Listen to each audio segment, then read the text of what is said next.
Yeah, what's going on, party people in the place to be? I almost forgot my name. I go by the name of the BK Apologist, transmitting all the way live. New York is the city, Brooklyn is the borough. What's good? What's popping? So today, it's Monday. We're going to start the week right, getting into some serious fact checking. Of course, I got the second half of the EPMD of Urban Apologetics, the one and only Adam Coleman. What's going on, y'all? It's good. It's your hometown hero, the real Adam Coleman.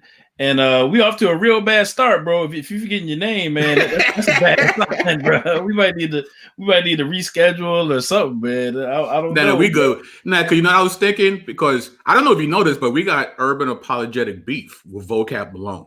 I don't know if you know this. Oh, for real? No, I didn't know that. Yeah. Because when I was posting up on Instagram about tonight's show, I like saying how we're the EPMD of urban apologetics. Right. So vocab comes and he's like, "Come on, guys, you guys are not that bad." Yeah, he told me that. Yeah, he told me dude, that. Man. I was like, "Oh, come on, bro. That's a funny dude." Because I mean, I can't remember if you told the backstory on another live or not, man. But we had that whole argument when we was in New York about Eric Sermon. You know what I'm saying? Right. Y'all was killing my man Eric Sermon. Y'all was dissing my man Eric. I was riding with him. He's not good as a solo artist, man. It's Come on, man. If you don't have Parrish with him, no one wants to hear him, bro. Come on, you know that's true. I was a fan, bro. I was a huge Eric Sermon fan, bro. Well, production-wise, yeah, but not on the mic. He was actually at one point. Because I agree. I wholeheartedly agree. Oh, man. Yeah. We got MJ Jackson. We got MJ in the check-in. We got Nate. We got Word Assassin. Okay. You know what I mean? We got the usual suspects in the building. So today, man, I should have rocked the hat, man. You see, I'm rocking the Corona cut right now. The Corona cut? Yeah, it's that Rona cut. You know what I mean? Cut. So good. Everybody's doing that, bro. Don't worry about it. Everybody, it's in style right now, man. That Rona is serious right now. Yeah, I'm gonna go to Nate's holding me down. All right, Nate, I got you, no doubt. So go to the barber and ask him for that Rona. That Rona. Yeah, right. Because they got hit pretty hard, right? Especially the women, the hair salons. It's like I don't know how the sisters are doing it right now. No medis, no petties. Oh, yeah, it's a real struggle, man. It's a real first world problems. You know what I mean? Exactly. Be a lot worse. Beatrice Wells out of retirement. Well, okay, good to see you. That's what's up. Lisa Agenda in the building. Yes. Yo, it's good. So tonight, party people, it wasn't clickbait. You know what I mean? The title of the show, it really wasn't. And it's probably not the kind of show you thought it was going to be. So you might be a little disappointed because, me and Adam, we're gentlemen. We don't drag anybody. That's not what we do. It's true. Yeah. We don't do the sensational stuff. You know what I mean? Mm-hmm. But we do fact check. Fact check. And that's what we're going to do. There's a couple of things that we've seen Ms. Owens say. And we're just going to dive into those things and see whether or not they hold up to scrutiny.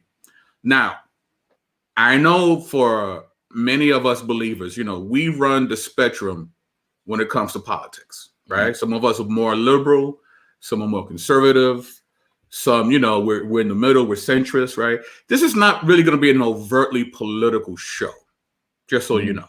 Mm-hmm. So don't feel like, we're going to beat up on her politics. We're not talking about healthcare or what's a great foreign policy. Like, that's not what we're doing. There's certain things you said within the realm of urban apologetics, I feel like me and Adam need to address. Yeah. So one thing I will say though about politics, is as believers, we got to be careful where we tether our worldview to any particular political party, right? Because I understand you want to stand with somebody who's, against abortion, but that person might not want to stand with you because of the color of your skin.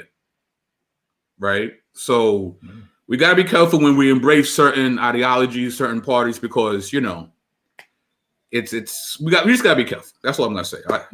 Yeah. Well, actually, I want to say a little bit before we get into it along those lines. Actually, I'm going to go ahead and share my screen right quick.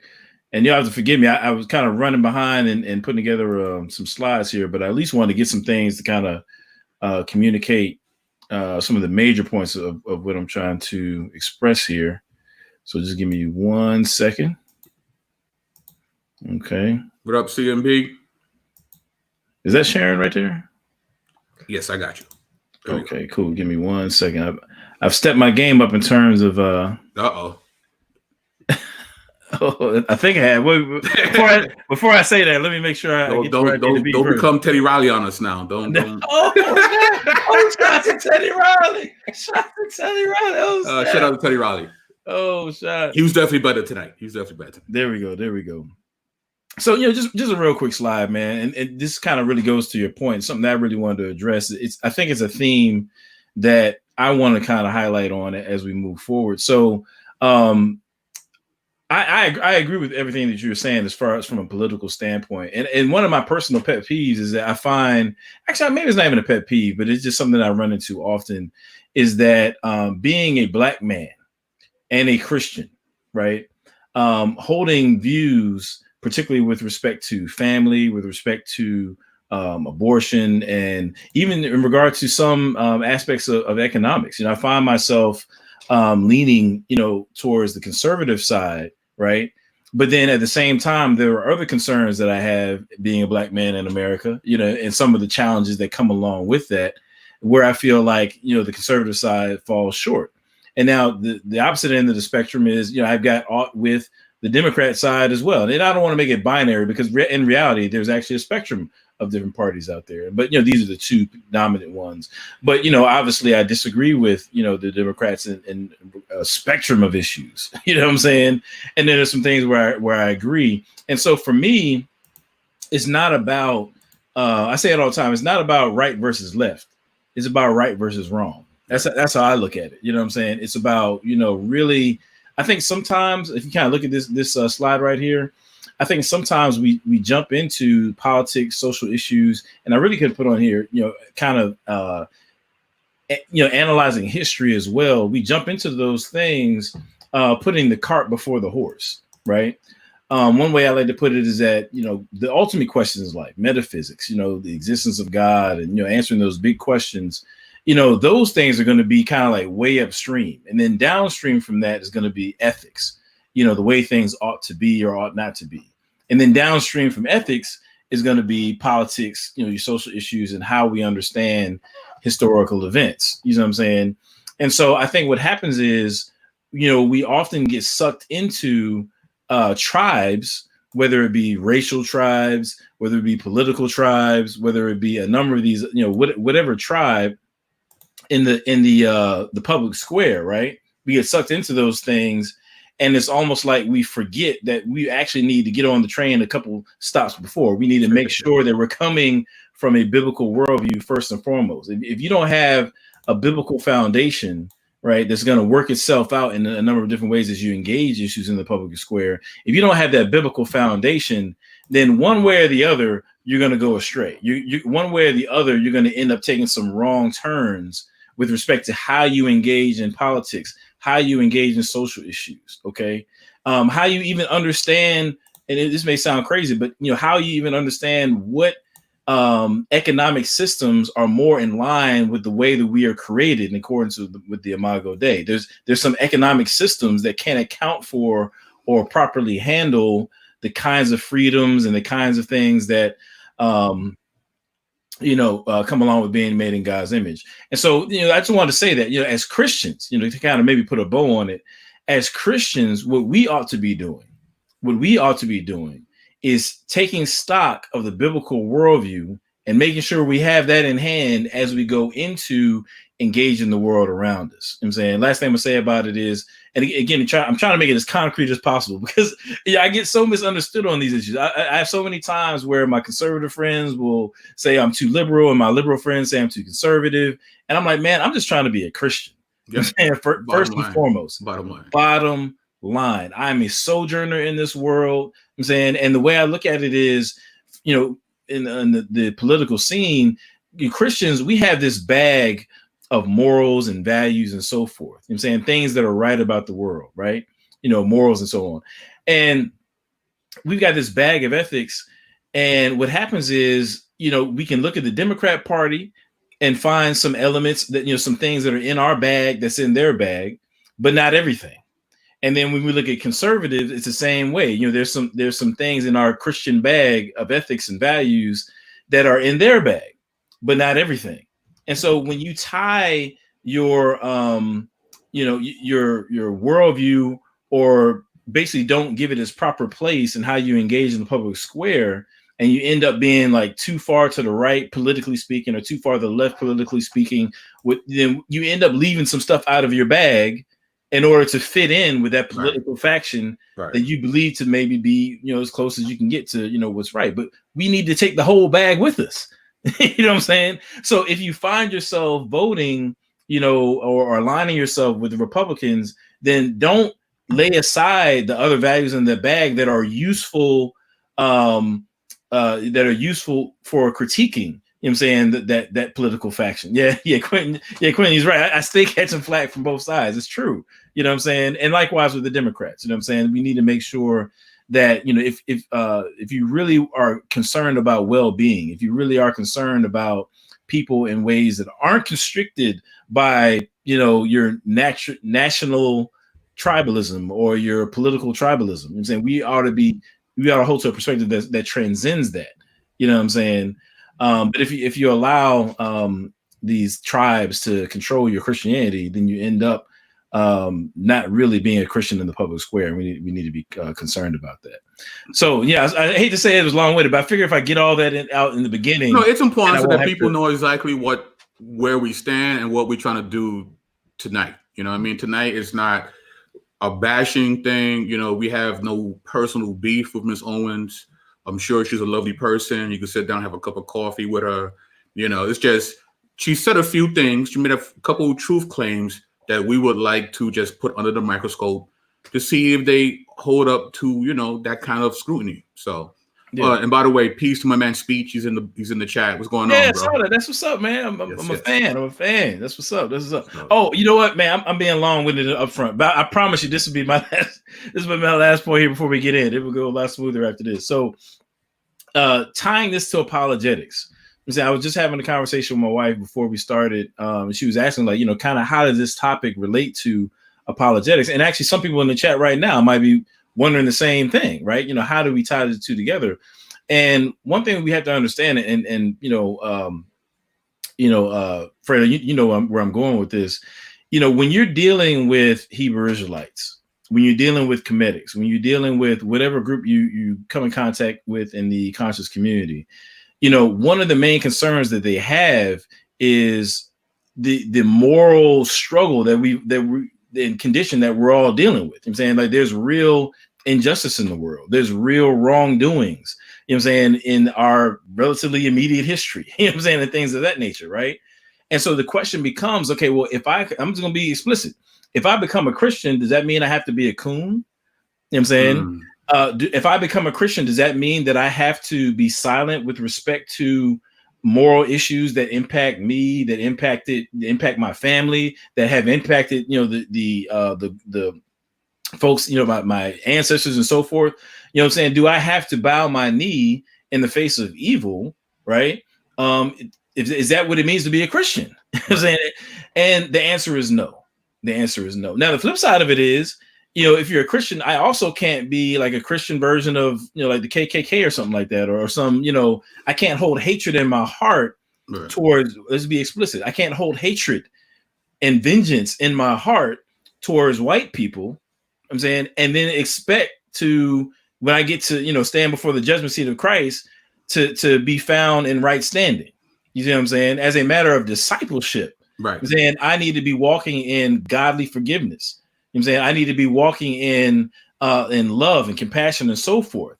But saying at the same time, we serve a loving God and we serve a just God. So just because I'm loving and compassionate doesn't mean that I can't stare injustice and evil in the face and say something about it or do something about it. Right. And so we hold those things in tension. And so I said that to say, for those who come to Christ, through the ministries like yours and mine, Hope Prayerfully and so forth, I think that we do them a disservice when we don't take the step of giving them a model, I'm saying, for how to engage these kinds of things from a biblical perspective, right? And show both sides of the game. Absolutely. All right. And I've also, when we have these discussions with people outside of our worldview, like Kemetic or the Moors or the Hebrew community. And when they bring up, systemic racism, we can agree with that. It's like, yeah, you're right. These things are wrong and these things are wicked. And I think a lot of times when we are reaching out to people who are of opposite worldviews, the temptation is, well, if I agree on this point, somehow I'm losing ground. And it's like, it's quite the opposite. Right. It's really important for these guys to know that, no, we see what you see. We see the wickedness too. Now, how we address the wickedness is probably totally different. But it's okay to be like, no, you're right. You're actually seeing what I'm seeing. And we both need to do something about that. Right. Right. So, okay. Yep. Okay. Right, cool. So with all that, right. Yeah, I mean, let me bring the thing up here. And right. I mean, and as I'm kind of bringing up this clip, I guess, did you introduce the clip? Well, I don't know which clip. Actually, you've been looking at that a lot more, so you can introduce it. Okay, so this is an interview between Candace Owens. It's actually supposed to be. It's on the Candace Owens show. And I've already forgot. I can't remember. Well, basically, Candace Owens is a political pundit, if you will, or she's a voice in the public square, particularly in regard to political matters.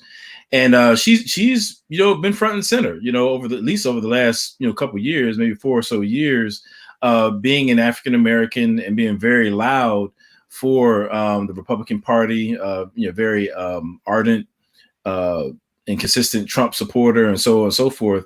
And one thing that I find interesting, to her credit, I mean, I think that she's a very good writer. I think she started as a blogger, I believe, in terms of how she's got to where she is now.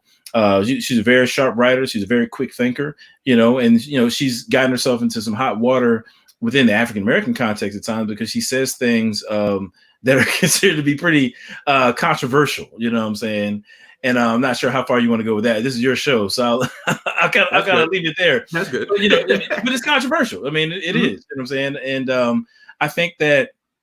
And actually, let me say this too, because I don't want, you and I, we try not to be one-sided, So one thing I do want to say is, to her credit, I applaud anybody who's willing to challenge the Democrat Party.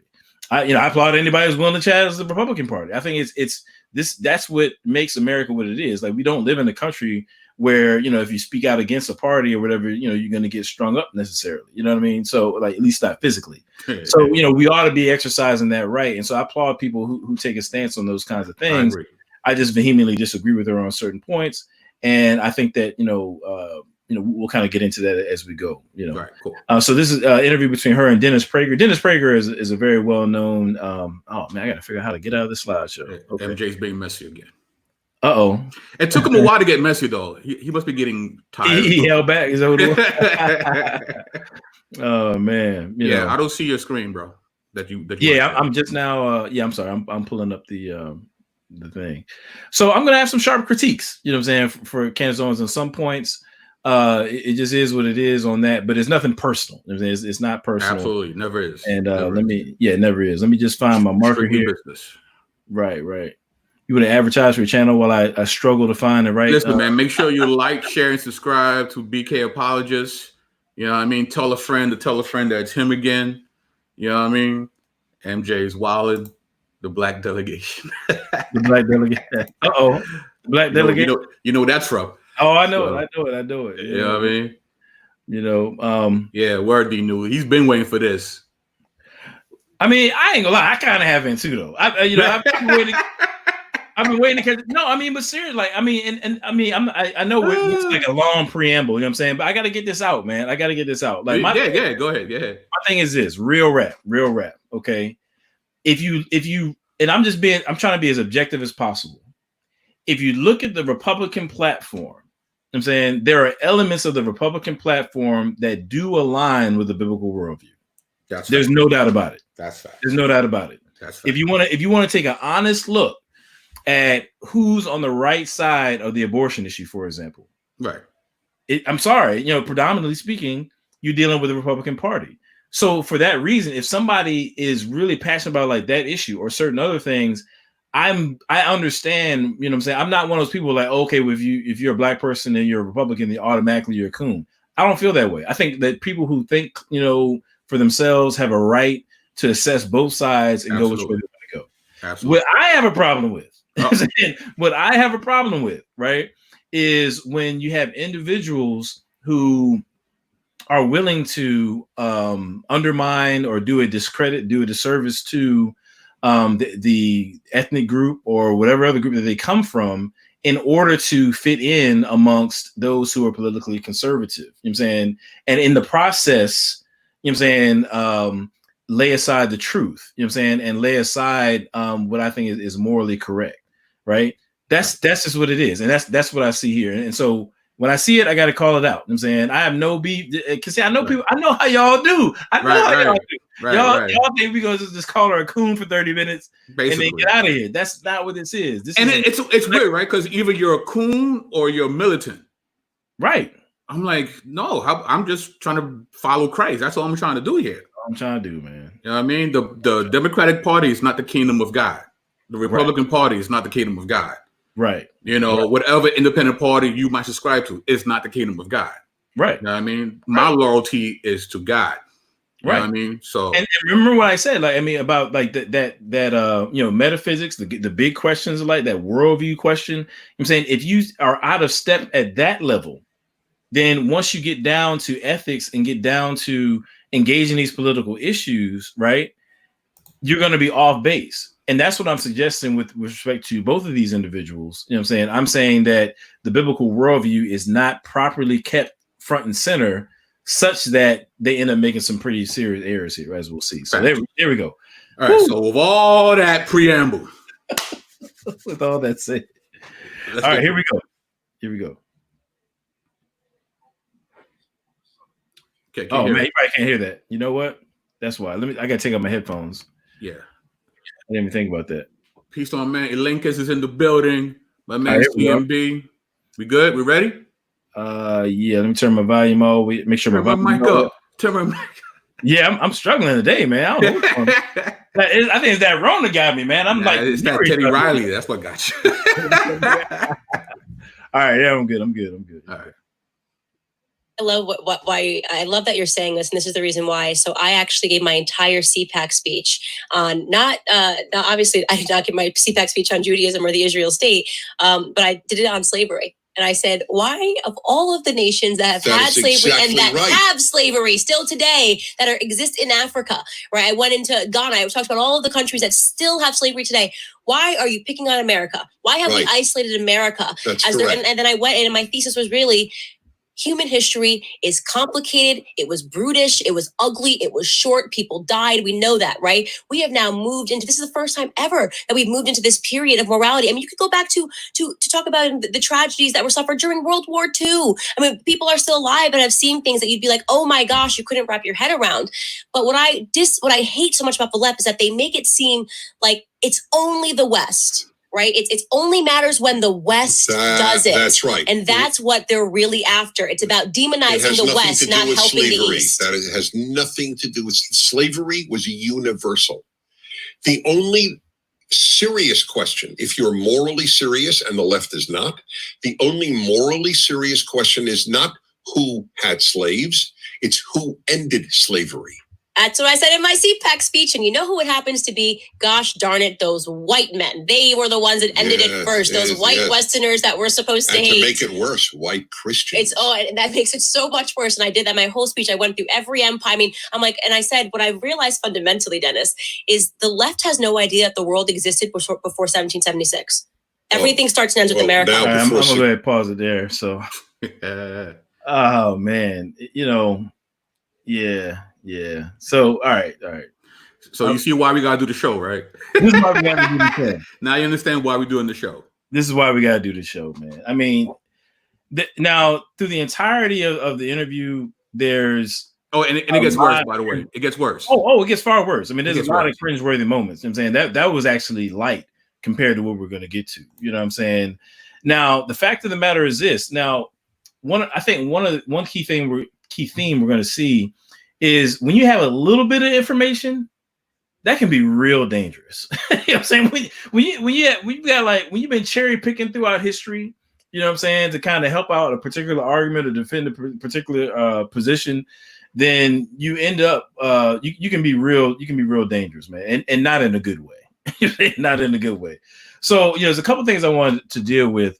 Partly not really not necessarily about Candace Owens, but really, I think it's for many individuals out here who get confused about people who look like me, I'm saying, are Christian and have critiques about America. I mean, there's this question about, why are we picking on America? That was the question. You know what I'm saying? So I want to kind of give a brief explanation as to why these things come up. Now, again, I'm coming from a biblical perspective. You know what I'm saying? Like before I'm an American, I'm a child of God. I'm saying I'm made in the image of God, according to Genesis chapter 1, verse 26, 27. And you see basically like a reiteration of that from a covenantal standpoint, given that we've been brought, reconciled, we've been made near to God through the cross of Jesus Christ. I'm saying, so I'm covenantally a child of God and I'm made in God's image. That's the starting point of my identity. Okay. Me being American, me being African-American or Black, whatever term you want to use, whatever ethnic, label you want to put on, I'm saying those things are not, I don't hold a position that they're insignificant. I'm saying, I just think we have to keep them in their proper order. I'm saying those things are features of who I am. But the foundation of who I am is that I am made in God's image and I'm his child through faith in Jesus Christ, through the cross. Right. Okay. So we have to be careful never to take a feature of who you are and make it the foundation of who you are. That's where things really get jacked up, right? So again, from my perspective, when I'm engaging history, when I'm engaging slavery and all these kinds of things, my starting point is, where do I find myself in the biblical worldview and how does that relate to what's going on here? All right. Now, the question of why do people pick on, supposedly pick on America for slavery? Well, let me bring up my slide actually real quick. Let's talk about. I'm gonna give you maybe a cultural perspective. I'm saying, or maybe cultural / historical, and then I'm gonna give you a biblical perspective. Okay, so let's get there. Hopefully, I'm on the right slide, but I'm not actually. Let's talk about American exceptionalism. Here we go. American exceptionalism. Okay.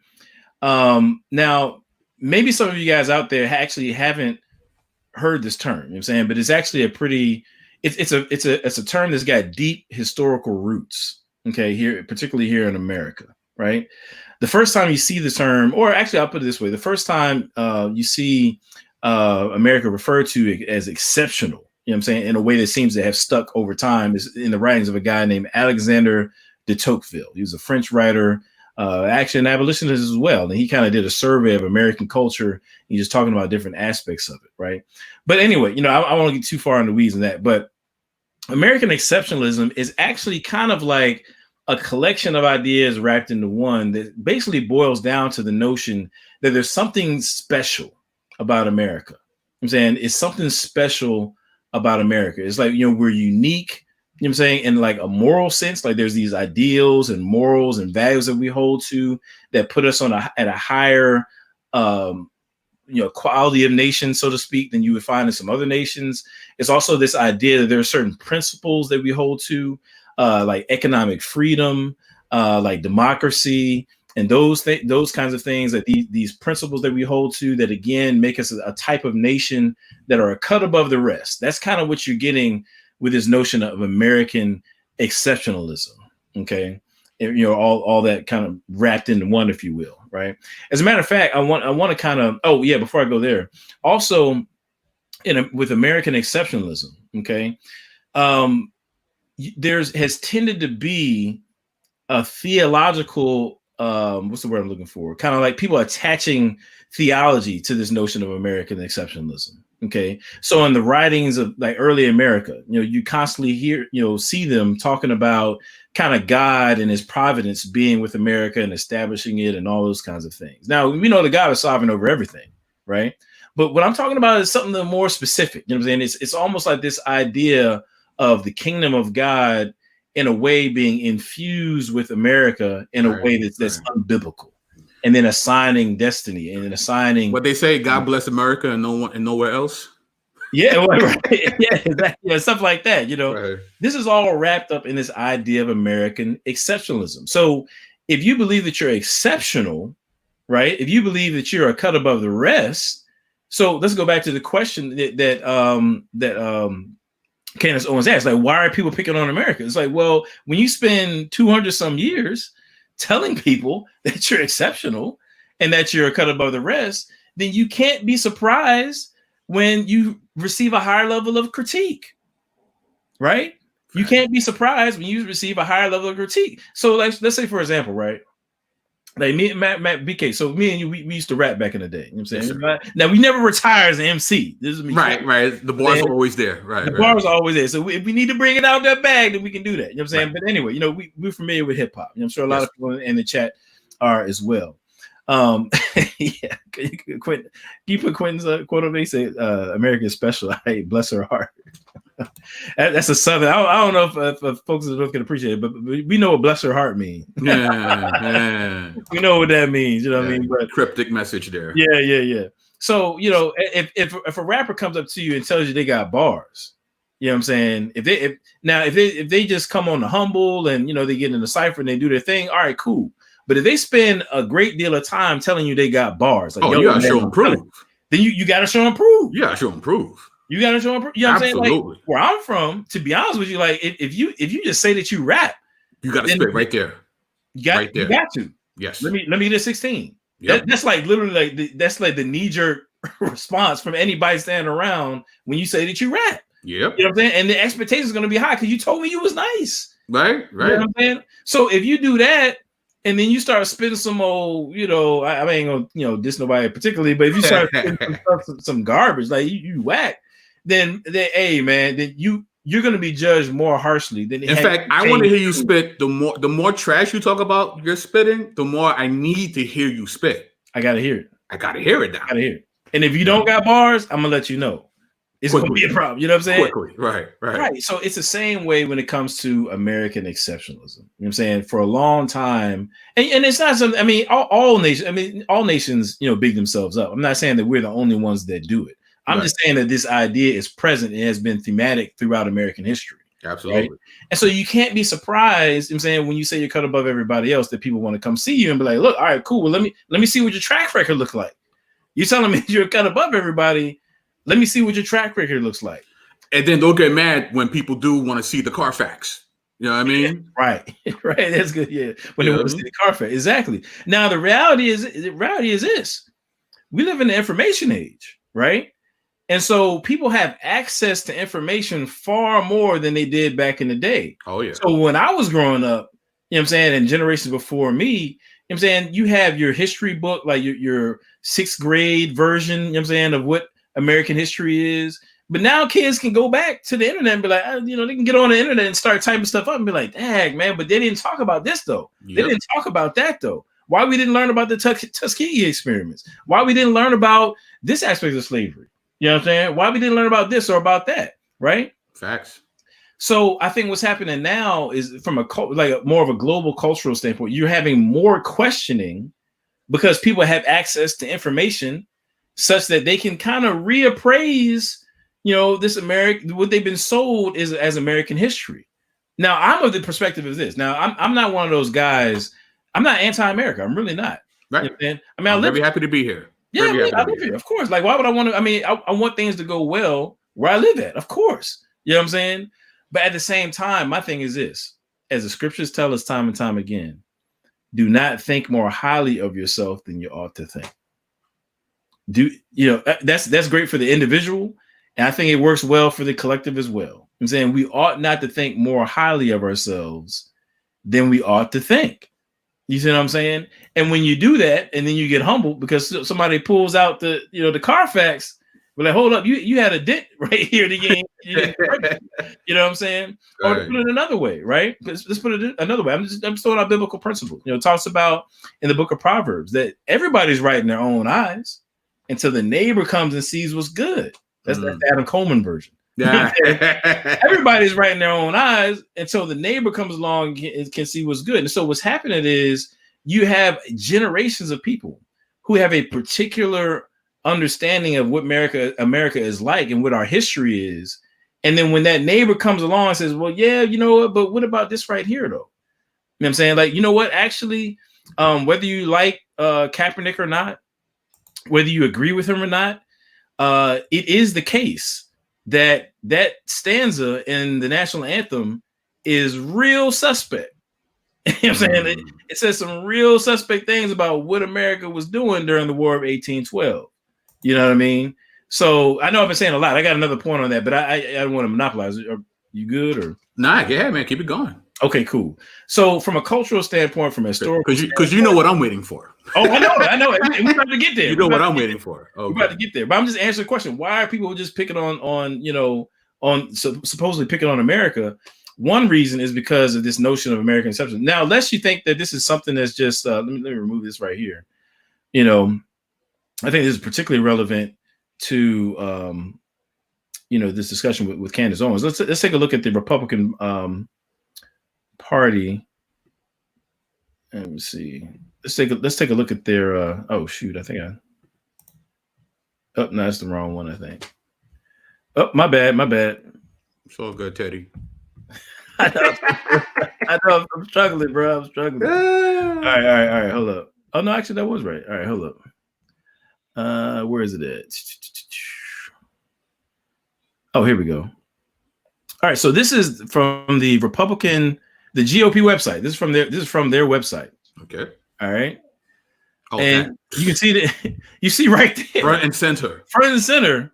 We believe in American exceptionalism. This is in the preamble of the Republican platform. This is their platform where they list out all the points that they subscribe to. They've got like 5 or 6 different sections. And in the preamble, in the very first section, the first thing you see is we believe in American exceptionalism. We believe the United States of America is unlike any other nation on earth. We believe that America is exceptional because of our historic role, first as refuge, then as defender, and now as exemplar of liberty for the world to see. Wow. Right? So those are pretty high words. Now let's be clear, right? Republicans, like the Republican Party, is undergirded, if you will, by the ideology of conservatism. Right. Okay, conservatism. Now, a lot of times we hear that word conservatism and we think that it has to do with like just women not wearing pants or something like that, or it's just kind of like being prudish or whatever. But politically speaking, conservatives are interested in conserving or retaining or keeping America's founding principles, ideals, structure, and so forth. I'm saying they believe that America was founded on some really important principles and structure, and they don't want to, move away from that. Okay. So this idea of American exceptionalism and, our historic role and all this kind of stuff, they believe this to be reflective of what America really is like and has been historically. Right. I was just thinking about how, if you are on stage, whether it's Broadway or you're a singer or you're part of an orchestra, once you get in front of people are going to critique you. Yeah. That's how it works. If you don't want to be critiqued, don't get on the stage. Don't get on the stage. And clearly by what we see from that website, America loves being on stage in front of everybody. Right. So guess what? You're going to get critiqued. You're going to get critiqued. So I'm going to go real quick back to now, again, I want to draw you back to this because I want to make something very clear. I don't have a problem. I don't think there's anything wrong with liking where you're from. Right. You know what I'm saying? Or thinking highly of where you're from. I'm from Alexandria, Virginia. I love my hometown. You know what I'm saying? I really do. When I go back, I have a ball. You know what I'm saying? There's nothing wrong with loving where you're from. There's nothing wrong with having an affinity for your country. You know what I'm saying? Hence the name BK Apologist. There you go. Exactly. You know what I'm saying? There's nothing wrong with that. So I want people to understand, I'm not saying that having a love for one's country is problematic. I don't believe that. Biblically speaking, I think you can be in right standing, you know what I'm saying, as long as you don't make a feature of who you are the foundation. You know what I'm saying? And so my thing is this. So it's not so American exceptionalism, there's a way that you can uphold America in a positive light and not be engaged in something that is problematic. But what I'm talking about is if you take God out of the picture, if God is not front and center where he ought to be in your moral framework and how the lens through which you're seeing these things, if God is off kilter, if he's out of step, right? Then exactly, as MJ put it, then what's going to happen is you will end up making these things an idol. You know what I'm saying? You'll end up making an idol. Now this is where I get in trouble. This is where I get in trouble, because if I'm talking about the Hebrew Israelites and their identity claims, and I'm coming against that, some of my friends don't have a problem with it. If I'm coming at the Comedics, you know what I'm saying, and what I believe to be their problematic identity claims, you know what I'm saying, and how it plays out in their ideologies and their worldview, I don't hear a word from some of my friends. You know what I'm saying? But in fact, they'll cheer you on. Right. They'll cheer me on. Oh yeah, I get likes, the love symbol. It's all love. But as soon as I take that same lens and start looking at how Americanism and hyper-patriotism can be just as much of an idol as the things that they're comfortable criticizing, all of a sudden, oh, wait a minute, Adam, what's going on? I thought you were one of the ones that get it. You know what I'm saying? I thought you was one of the ones that really get it. You know what I'm saying? And I'm telling you, this has been because look, I wasn't really worried about dealing with American history from this standpoint when I first started this ministry. I was more so dealing with the Hebrew Israelites and some of the groups I'm in, Moors or whatever. But what happens is when you're going to be tied to the biblical worldview and not let it go, then all of a sudden you start realizing, that sword starts cutting in directions that maybe you didn't anticipate. Got to keep that same energy. Keep that. Thank you. So if I'm going to deal with Hebrew Israelites, right? If I'm going to address their claims, I got to keep that same energy when it comes to that super patriot, you know what I'm saying, who is putting America before their biblical worldview. You know what I'm saying, if I'm going to deal with the Pan-Africanist or the pro-black person who's going to put their blackness, before the Imago Dei, then when I run into that white person who's doing the same thing, I got to keep the same energy. I got to be consistent. It doesn't matter if it's Wyckoff Yasharala or Candace Owens. Everybody could get this work. Anybody can get Everybody can get this work. Anybody can get it. You know what I'm saying? If you're bowing your Christian knee to your political party, you know what I'm saying, for something that you believe to be politically expedient, facts. I got to keep that same energy. That's just what it is. All right. That's what So anyway, I'm gonna say a little bit more about this, and then we're gonna move on to the next point. Okay. I get worked up over this, man. Nah, it's important though, bro. It's important. We got it, man. Listen. I know this is all from what we were planning on talking about. Just hear me out. I deal with people. I've had people email me. No, I'm listen, man. All right, here we go. I'm in and out with this. I'm gonna leave it alone. I'm gonna leave it alone after this. Right? Okay, yeah, man. When it comes to this, is be explicit. We know that there's a problem in America with respect to, white and black and that whole racial divide. I mean, it runs deep. You know what I'm saying? I spent a lot of time harping on how Christianity is not the white man's religion. I spent a lot of time harping on the importance of the Imago Dei, how that's the foundation of who we are.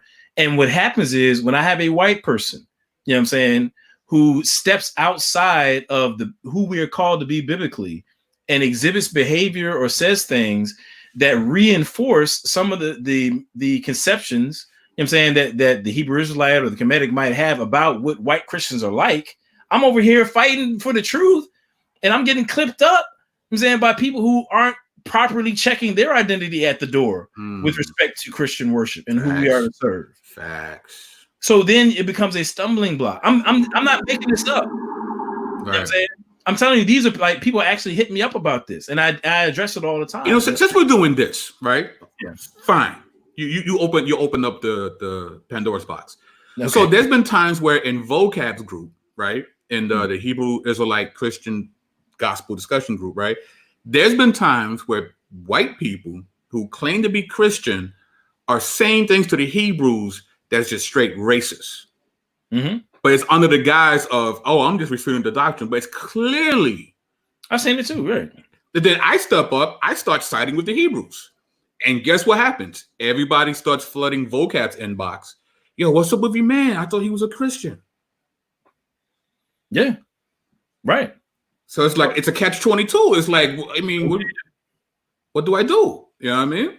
I'm saying straight out. I'm saying it right now. For anybody who's watching my channel, and for you, your engagement in urban apologetics is really just an extension of where you are politically as a conservative or white or whatever, and you're trying to channel that through urban apologetics.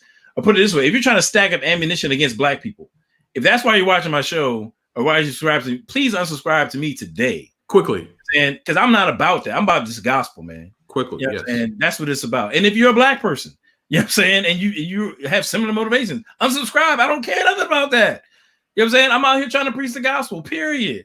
You know we call out sin. That's the job of any man or woman of God. Sin. Whoever's doing the sin, it doesn't matter who's doing it. If it's sin, it gets called out. Period. If you are importing worldly ideas and identity and prioritizing identities in ways that are of the world, and you're bringing that into the Hebrew Israelite chat group or whatever, probably we don't want you, bro.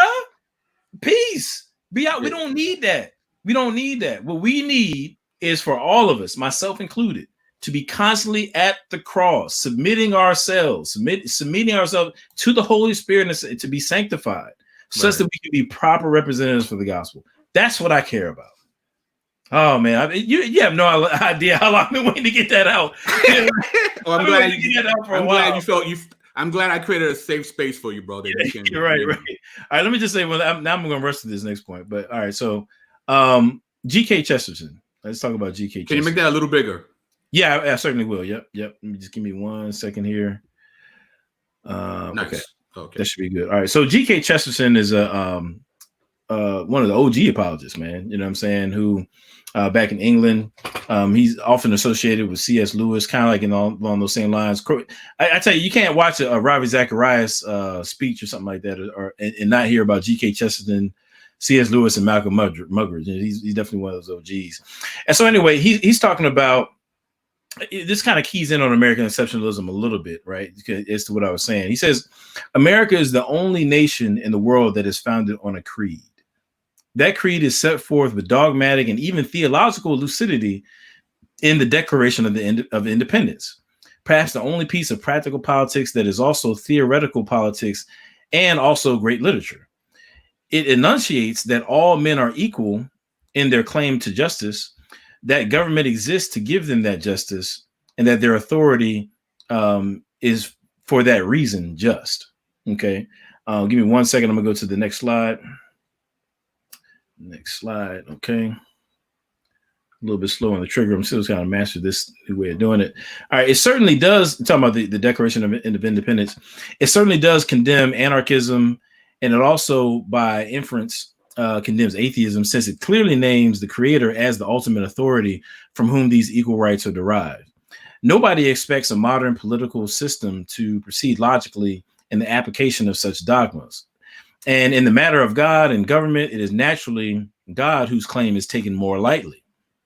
The point is that there is a creed, if not about divine, at least about human things. Okay, I'm gonna leave that there for a second. Now, here's the reason why I bring that up. Now, first of all, this is just, again, from a global standpoint, or from a universal standpoint, if you will, societies that are closer to, or you can say maybe approximate closer to the world as it actually is, will likely function better than societies that don't. You know what I'm saying? So, for example, you know what I'm saying, if you have a society, so for example, let's go with the this notion that you have a creator from which rights and justice flows, right? That's in the Declaration of Independence. Right. Now, we know that the individuals and that collective of people who penned that, you know what I'm saying, and were implementing it initially, we know that they didn't live that out, you know what I'm saying, in its entirety, obviously, because you had slavery going on. Right. Nevertheless, you do have these ideas that are interwoven in the fabric of how society here in America began.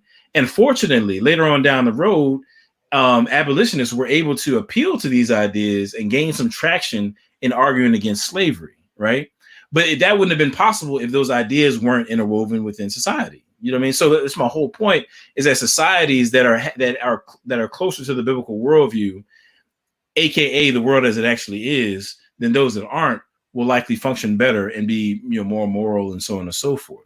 I'm saying, now with that being said, again, I'm answering the overall question of why we're picking on America. Now, from my standpoint, I gave you the kind of cultural reason, but from my standpoint, it's because of what I'm about to follow through with here. Okay. Knowledge and accountability. It seems that in the scriptures, I'm saying throughout the scriptures, you see this connection or this correlation between knowledge and accountability, or we can be more specific and say moral knowledge and accountability. If you look at these passages right here, you know, Jesus talking, he says, if I had not come and spoken to them, they would not be guilty of sin. But now they have no excuse for their sin. I'm saying why? Because they know better. You know what I'm saying? Likewise, it's kind of echoed in James chapter 14, verse 17. If anyone then knows the good they ought to do and doesn't do it, then for them it is sin, right? Romans 1:28. For since the creation of the world, God's invisible qualities, his eternal power, his divine nature have been clearly seen, being understood from what has been made, so that people are without excuse, right? So because there's this general revelation, right? We're talking about Romans 1:28, you know, we don't have an excuse. We can't say that we don't know that God exists and there's this moral order. We can't plead ignorance, right? So again, there's this connection between knowledge and accountability. You know what I'm saying? In other words, if you knew better, then it's expected that you ought to do better. Right. You know what I'm saying? Right? So with that being said, when you're dealing with America, you have the presence of the Christian worldview everywhere. You know what I'm saying? Like it's you know, the Christian worldview was, you know, there's Bibles all over the place. You know what I'm saying? You know, matter of fact, if somebody had a book in their home, I'm saying, you know, it probably would have been the Bible. You know what I'm saying? Right. More so than some other books that they may not have had, you know, money to print or so on and so forth, right? So when you're dealing with the founding of America, you know what I'm saying, we're not dealing with people who didn't have access to God's special revelation. In addition to general revelation, they had access to God's special revelation in Scripture. You know what I'm saying, the biblical worldview had been present over in Europe for centuries, even prior to the founding of America. So we're not dealing with people, you know what I'm saying, who just had no way of knowing that stripping mothers from their sons and selling them down the river was a problem. You know what I'm saying, we're not dealing with people who didn't know no better. You know what I'm saying? There has always been a biblical anti-slavery witness on American soil from its very founding. You know what I'm saying? That has always been the case. Thomas Jefferson, I tried to get the quote, but I was, you know, a little slow here today. But Thomas Jefferson himself says that he shudders to think. There's one quote where he said he shudders to think that God is just and that his justice will not sleep forever. He was referring to slavery.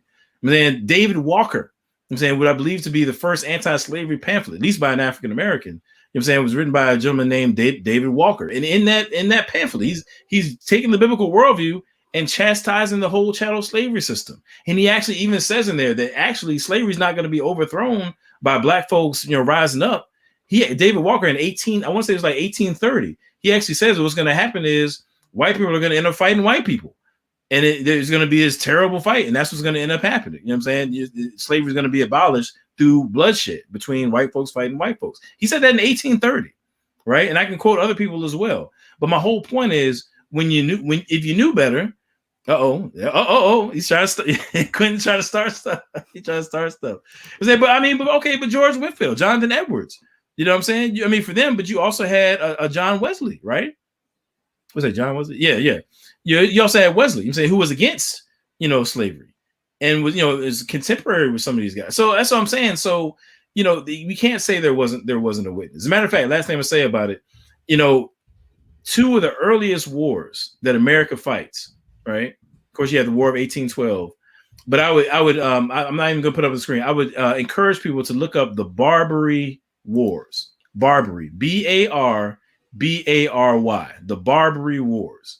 And what you had what's called the Barbary slave trade, where North African countries, you know what I'm saying, were raiding European ships, French, American, English, so forth. They were capturing white people and selling them into slavery on the North African coast. So for any Hebrew Israelite that says that, you know, we were the only ones that went to slavery on ships, that's obviously false. Look up the Barbary slave trade.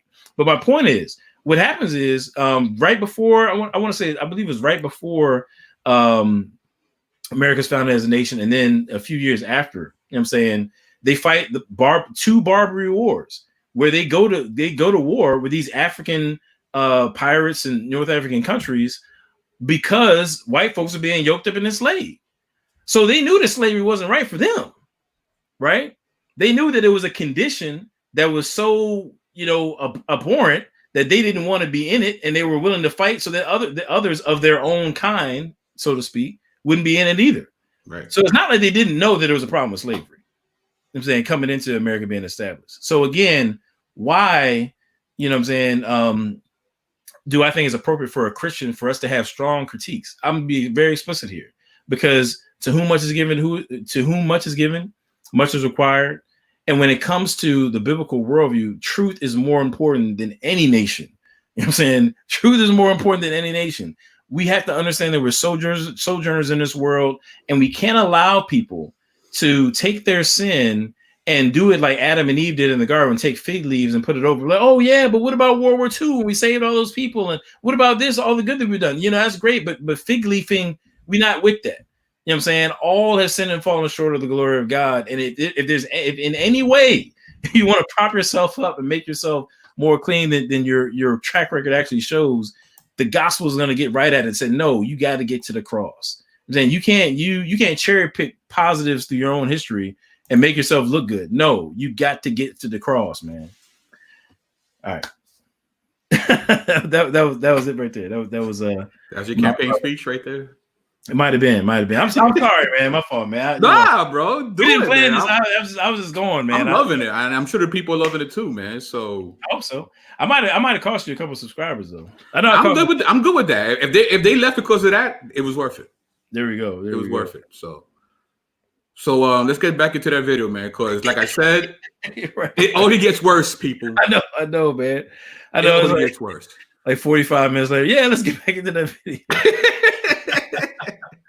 No, but what you said was really important, bro.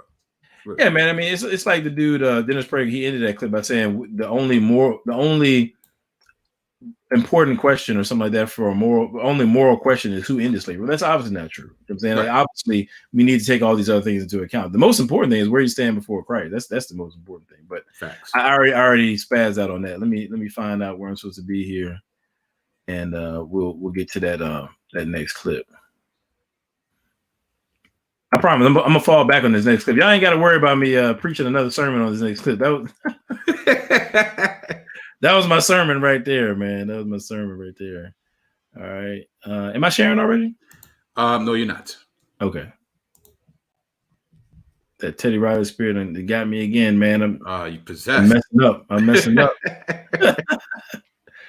Oh man. Where am I at here? Okay, cool. Okay. All right. You see that? Okay.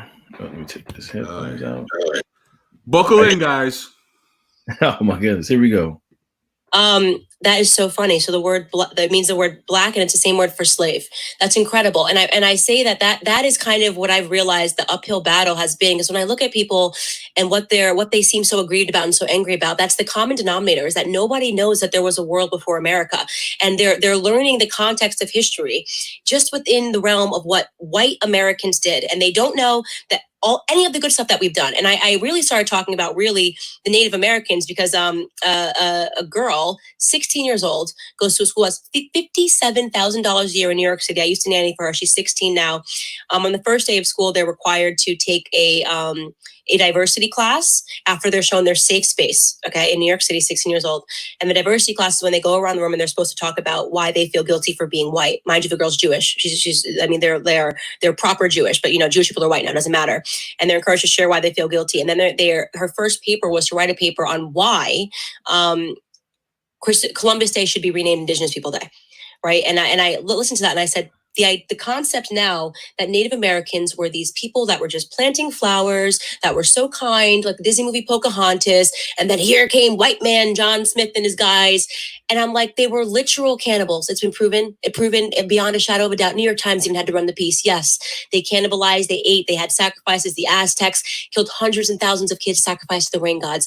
That stuff stopped when white men began believing in a monotheistic worldview and started assigning morality and saying it actually is not all for naught, right? It's not all about the rain god, the sun god. There's meaning. You should have Keith Richburg on this show. Keith Richburg. Yes. Keith Richburg is a black Washington Post reporter. All right. You guys like that? Yo, oh man, that's wild, bro. Woo! Wow, man. So the Native Americans were all cannibals. Right? We shouldn't vilify what happened to Pocahontas. There was no such thing as monotheism until the white man came and assigned morality to us. Okay. Yeah, that's wild, man. Oh my goodness, man. Like, so actually, He said, MJ Jackson, you okay? Yeah, so somebody check on MJ. Somebody check on MJ real quick. He might be spazzing. MJ just collapsed wherever he's at. He just, but I mean, what's true. I mean, the thing is though, when you sent me that video, I mean, I had to call you. I couldn't even respond like via text. I just had to call him, be like, bro, like she did not say that, bro. She did.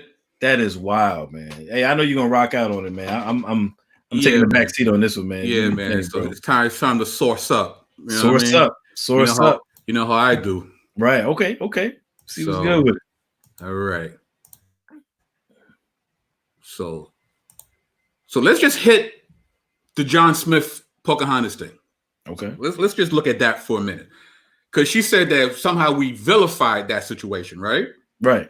All right. Well, Waller Hastings, West Liberty University faculty member, speaking on this, says the single most famous incident in her life, her alleged rescue of Captain John Smith from execution by her father in 1608, has been questioned at least since the middle of the 19th century. First by Charles Deneen in 1860, and to greater effect by Henry Adams 7 years later. The consensus among historians today is that the incident, if it occurred at all, was almost certainly not a real execution as Smith believed, but a sort of adoption ritual by which John Smith, and by extension his people, the Tessanticized, became members of the Tenacum-Maca, the alliance headed by the Powhatan. So, a lot of times we see this, the innocent, beautiful Indian woman coming to the aid of the white man because the white man is, again, so special, and she saves them from getting killed. And that was not the case. In fact, when you read more about the history, she would not have been there because she was at least maybe 10 years old. Right. And they did not allow the children to be in these rituals. And this ritual was an adoption ritual. They were actually bringing him in and making him a sub chief to the tribe. Right.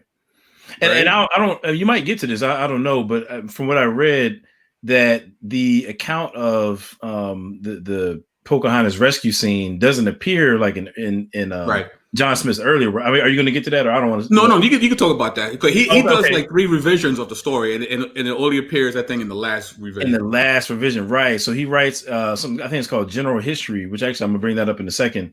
In General History, which is written in like 1624. You know what I'm saying? It's a later iteration of the story, and that's when you find the Pocahontas like saving him scene or whatever. But so it's kind of suspect. You know what I'm saying? It's kind of suspect. Right. So let's continue.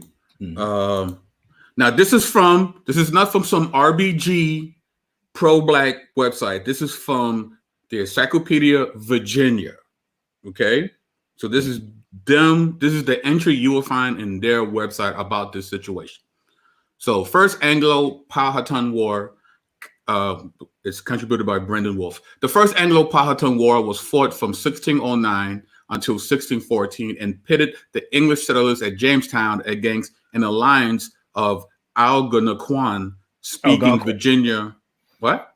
Algonquin. Yeah, I'm from VA, so I know that one. Yeah. Thank you. Well, you're from VA, right? Absolutely. Yeah. Speaking Virginia Indians led by Powhatan. You know how to say his name? Wahastana. I don't know if it's right, but we say Powhatan. I don't know if that's right. That's probably wrong anyway. But that's the only way I've ever heard. That's cool. Yeah. That's cool. After the English arrived in Virginia in 1607, they struggled to survive the terrible drought and cold winters. Unable to adequately provide for themselves, they pressured the Indians of Tessanacomoco for relief, while led to a series of conflicts along the James River that intensified in the autumn of 1609. Powhatan ordered something like a siege of the English fort, which lasted through the winter of 1609 to 1610 and precipitated the so-called starving time.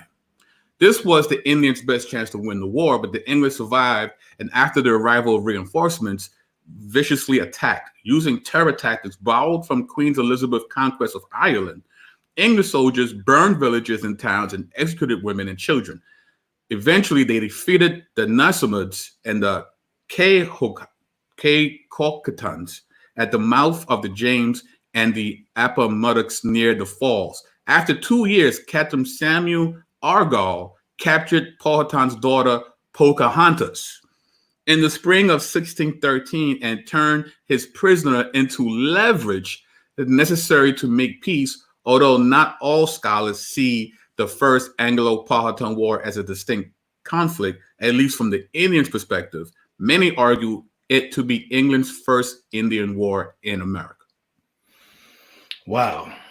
So what happened was, right? So the English came, they did not know how to, build crops and corn. So the Indians went and looked out for them and gave it to them.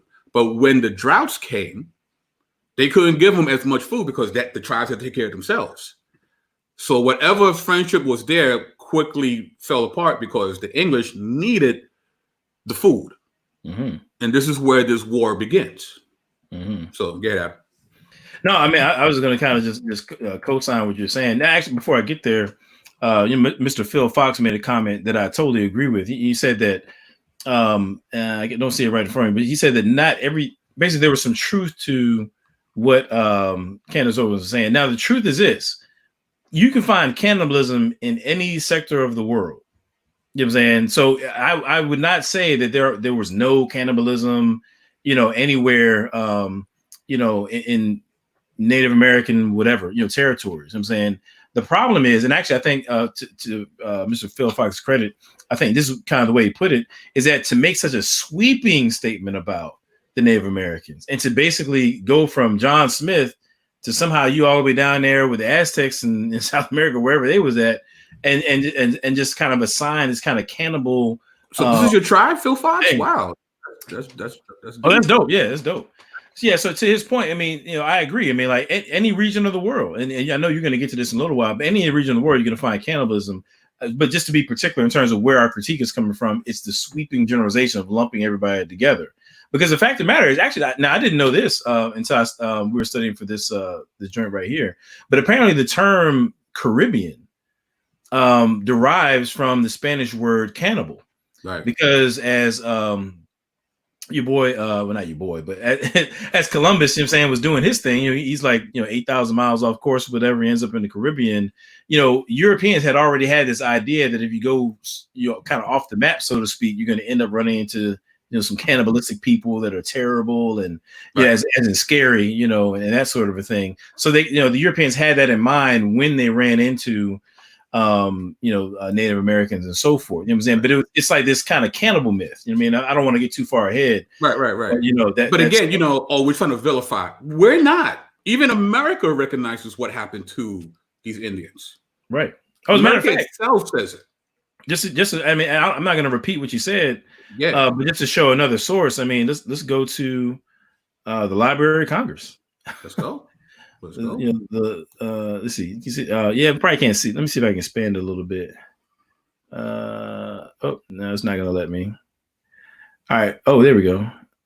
Okay. Oh, okay. Is that expand? Yeah, it's like super. Yeah. Okay, let me bring it down some. All right.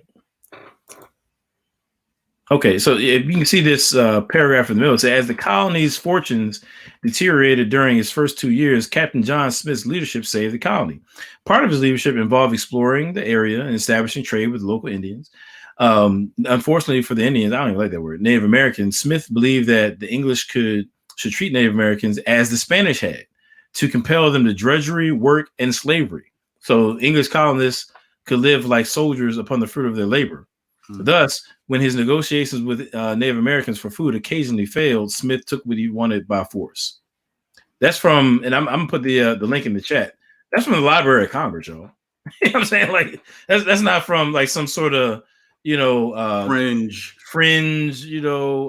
Black Power, right? RBG.org, right? Right. It's the Library of Congress. So I wanted to bring that out because we're not like just picking biased sources, right? Right. So, again, we just had to be very careful. I think she should have been, more careful in terms of her comments, man, and being more precise. Like I said, a little information can be real dangerous if you out here mishandle it. You know what I'm saying? But I'm gonna let you get back to your thing. Yes, sir.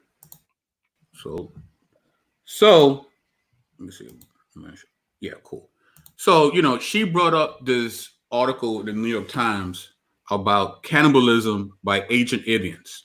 Now, what was her claim again about the Indians? Oh, she said they were cannibals. Period. There's no doubt about it. Period. Period. Right. So it says here, new data suggests some cannibalism by ancient Indians, right?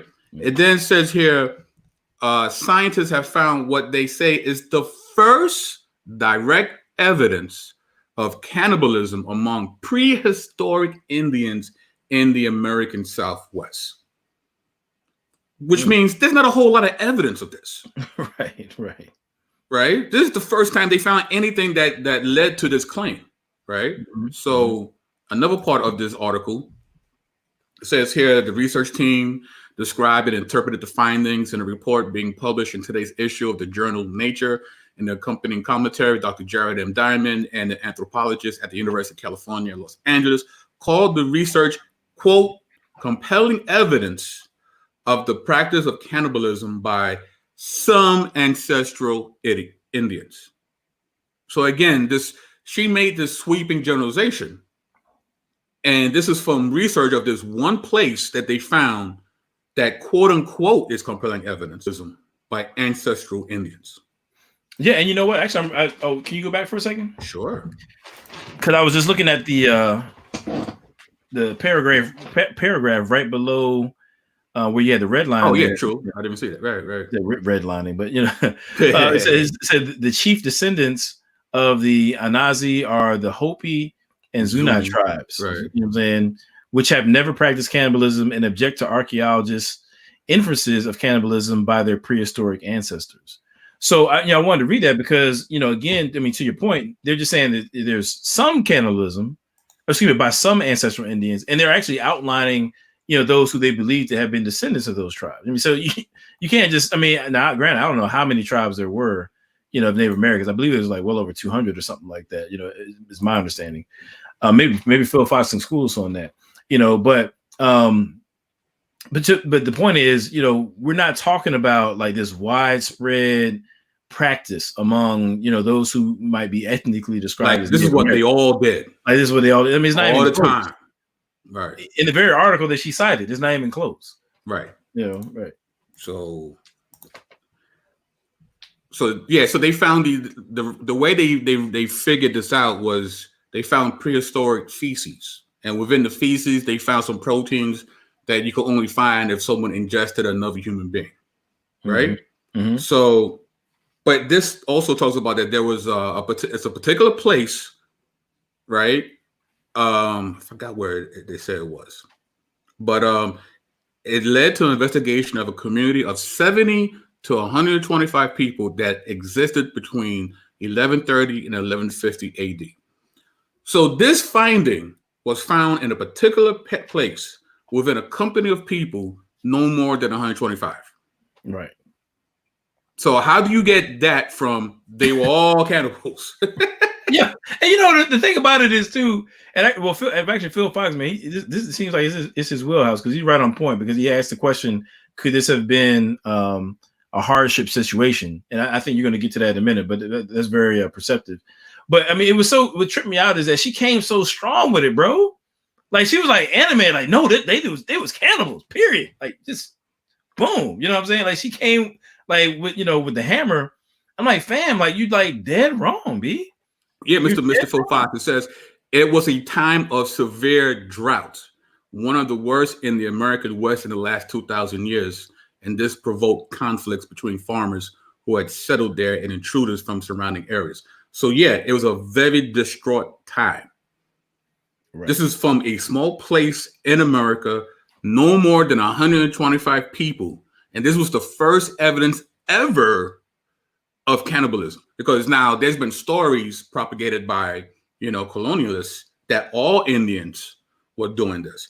Mind you, this is the first time they found evidence, and it's within a small grouping of 125 people. That's it. Mm-hmm. That's it. And because there was a drought and there was no food. Yeah. And we know throughout the world, we've heard of cases just like this. So this is not a Indian thing. You know what I mean? Right. So anyway, we're talking about prehistoric Indians, right? Mm-hmm. Mm-hmm. All right. What about prehistoric Europeans? Huh? So, cultural cannibalism as a paleoeconomic system in the European Lower Pleistocene. The case of level TD6 of Grandolina, Sierra de Atapuerca, Burgos, Spain. Now, remember, we found a small group. They're talking about a paleoeconomic system, right? So the quote here, human cannibalism is currently recorded in abundant archaeological assemblages of different chronologies. The TD6 level of Grandolina, Sierra de Atapuerca, Burgos, at more than 800 is the oldest case known at present. Wow. The analysis of cranial and postcranial remains of Homo antecessor has established the presence of various alterations of anthropic origin, cut mask, and bone breakage, related with exploitation of carcasses. The human remains do not show a specific distribution, and they appear mixed with lithic tools, bones, and other taxa. Right? This is from the same report. Both non-human and human remains show similar evidence of butchering processes. The stratigraphic evidence of the new increment of the collection of remains of Homo antecessor have led us to identify a succession of cannibalism events in a delayed temporal sequence. These data suggest that hunting strategies and human meat consumption were frequent and habitual actions. The numerous evidences of cannibalism, the number of individuals, their age profile, and their archaeostratigraphic, I said that the first time, that was great, distribution suggests that cannibalism in TD6 was nutritional. This practice, accepted and included in their social system, is more ancient cultural cannibalism than has been known until now. Wow. So we went from a small community of 125 people in a small place in America to this evidence of a collection, of a sequence. Hunting strategies. Consumption was frequent and habitual. That's crazy, man. This was the order of the day for prehistoric Europeans. I'm telling you, man, in the summertime, summertime's coming up. You know what I mean? And typically go over people's houses for like 4th of July stuff. They break out that grill. You be like, oh man, that's what's up. But back in that time, somebody break out the grill. No, it's not what's up. It might be me. It might be a rap. You know what I'm saying? Like, yeah, you don't want no parts of that, bro. Yeah, the comparison is like saying the Donner Party represented all American citizens. Yeah. Yeah, shout out to CNB. Yes, what's up? Yep. But man, so he said, man, they had cannibalistic fast food chains out that joint. It was real. But it gets worse, guys. It gets worse because actually, funny enough, I started studying this a couple years ago, dealing with accusations about Africans being a bunch of cannibals and stuff. Right. I had to stop, man, because it just grossed me out, man. I just couldn't even. There's literally a whole field of study on cannibalism. If for anybody wants to research it, I had to leave it alone. It was creeping me out, bro. Yeah, it's crazy. And here's another paper from another place they found, the paleogenic research at the El Cedron Neanderthal site. So it says here, many of the recovered bones display unequivocal signs of anthropic activities that have been associated with cannibalism at other Neanderthal sites as well as in modern humans. Among the signs found are cut marks, percussion pitting, inner concordial scars, adhering flakes, internal volt release, and typical breakage patterns. Cut marks have been detected in some cranial vaults, mandibles, and postcranial elements. Immature skull bones, frontal, temporal, and parietal, show a higher frequency of cut marks than adult skulls, which means they ate kids, possibly indicating skinning processes. It seems clear that many, if not all, of the El Cedron individuals were intentionally defleshed by other Neanderthals. Jeez, man. These cats was wilding, B. Okay? But you want to talk about all the Indians with cannibals. Right. Oh, we're going to keep it going, though. So this is just prehistoric. let's fast forward to centuries of cannibalism. Now, man. What we're going to talk about is the Crusades. Woo. Did you know that the Crusaders ate Muslims during the Crusade? We have various eyewitness accounts of this. And here's one of them from Folker of Chartres. He says, I tremble to say, but many of our men, seized by the madness of hunger, cut pieces of the buttocks of the Saracens, that's an old way of saying Muslim, right, who were dead at that time, which they cooked and ate, and even if they were barely warmed over, they savagely filled their mouths and devoured them. Oh my God, yo. This is happening during the Crusades. They ate Muslims. Jeez. Another one it says, we have another eyewitness chronicler, Raymond of Alguers, who, like Fulcher, is a largely independent voice and who, like Gesta author, seems to have been at Marea. Raymond agrees with the latter on chronology, situating the cannibalism after the siege and in the midst of famine. Many of the bodies, he says, have been decaying for as long as 2 weeks, but his description of the eating sounds closer to Fulcher's. He says, it is not shameful and secretive. Rather, Crusaders ate flesh in public squares, and they did so avidissime, which means with gusto. Come on, bro. Okay. Come on, bro. Wait. We got William of Tyre. I can't take no more. No. We're going in, man, because she's like, No, they was going in. They was it was true. It was guys wild and me. Listen. The fullest accounting of the evidence, moreover, raises another difficulty. Whether Marara was the only time when the Franks ate from the dead.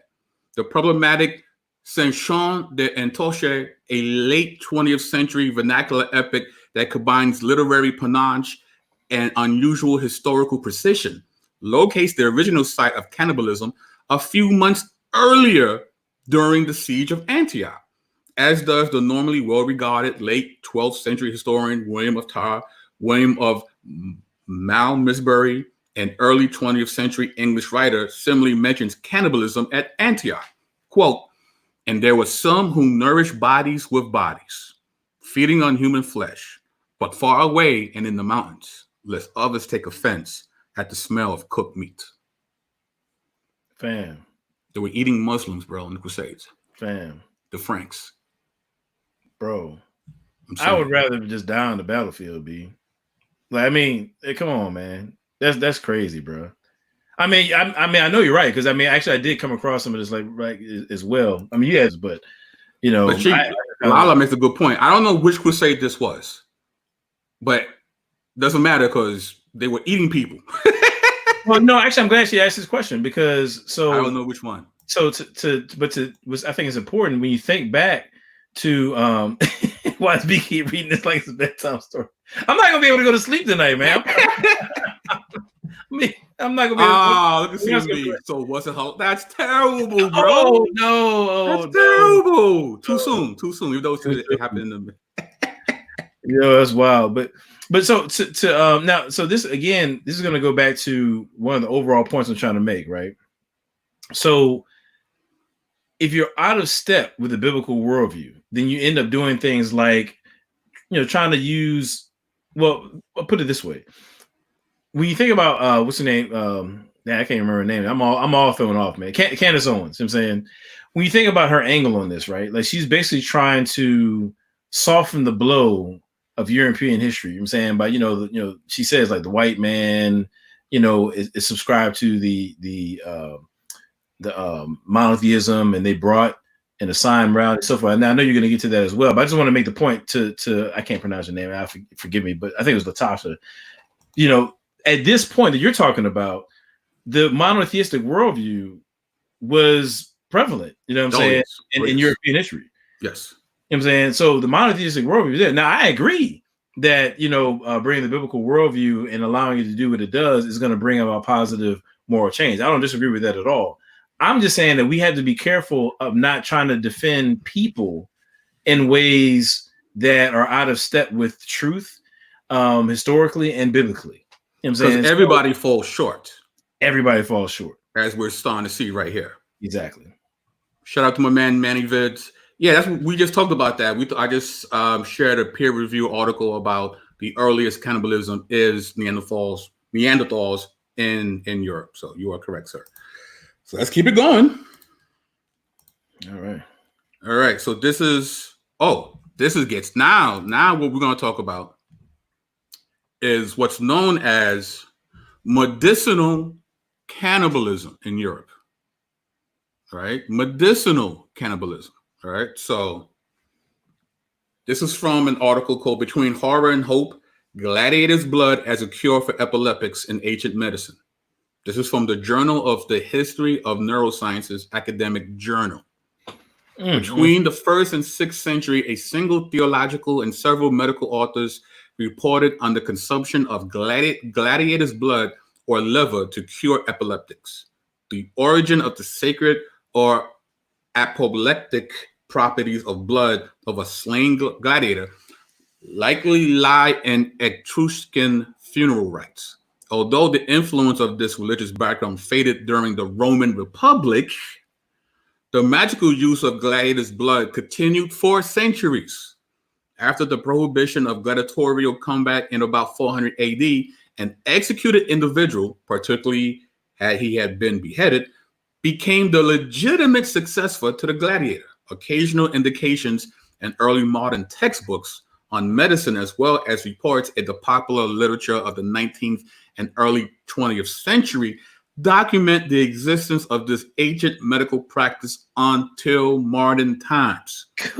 Spontaneous recovery of some forms of epilepsy may be responsible for the illusion of the therapeutic effectiveness and for the confirming statements by physicians who have commented on this cure.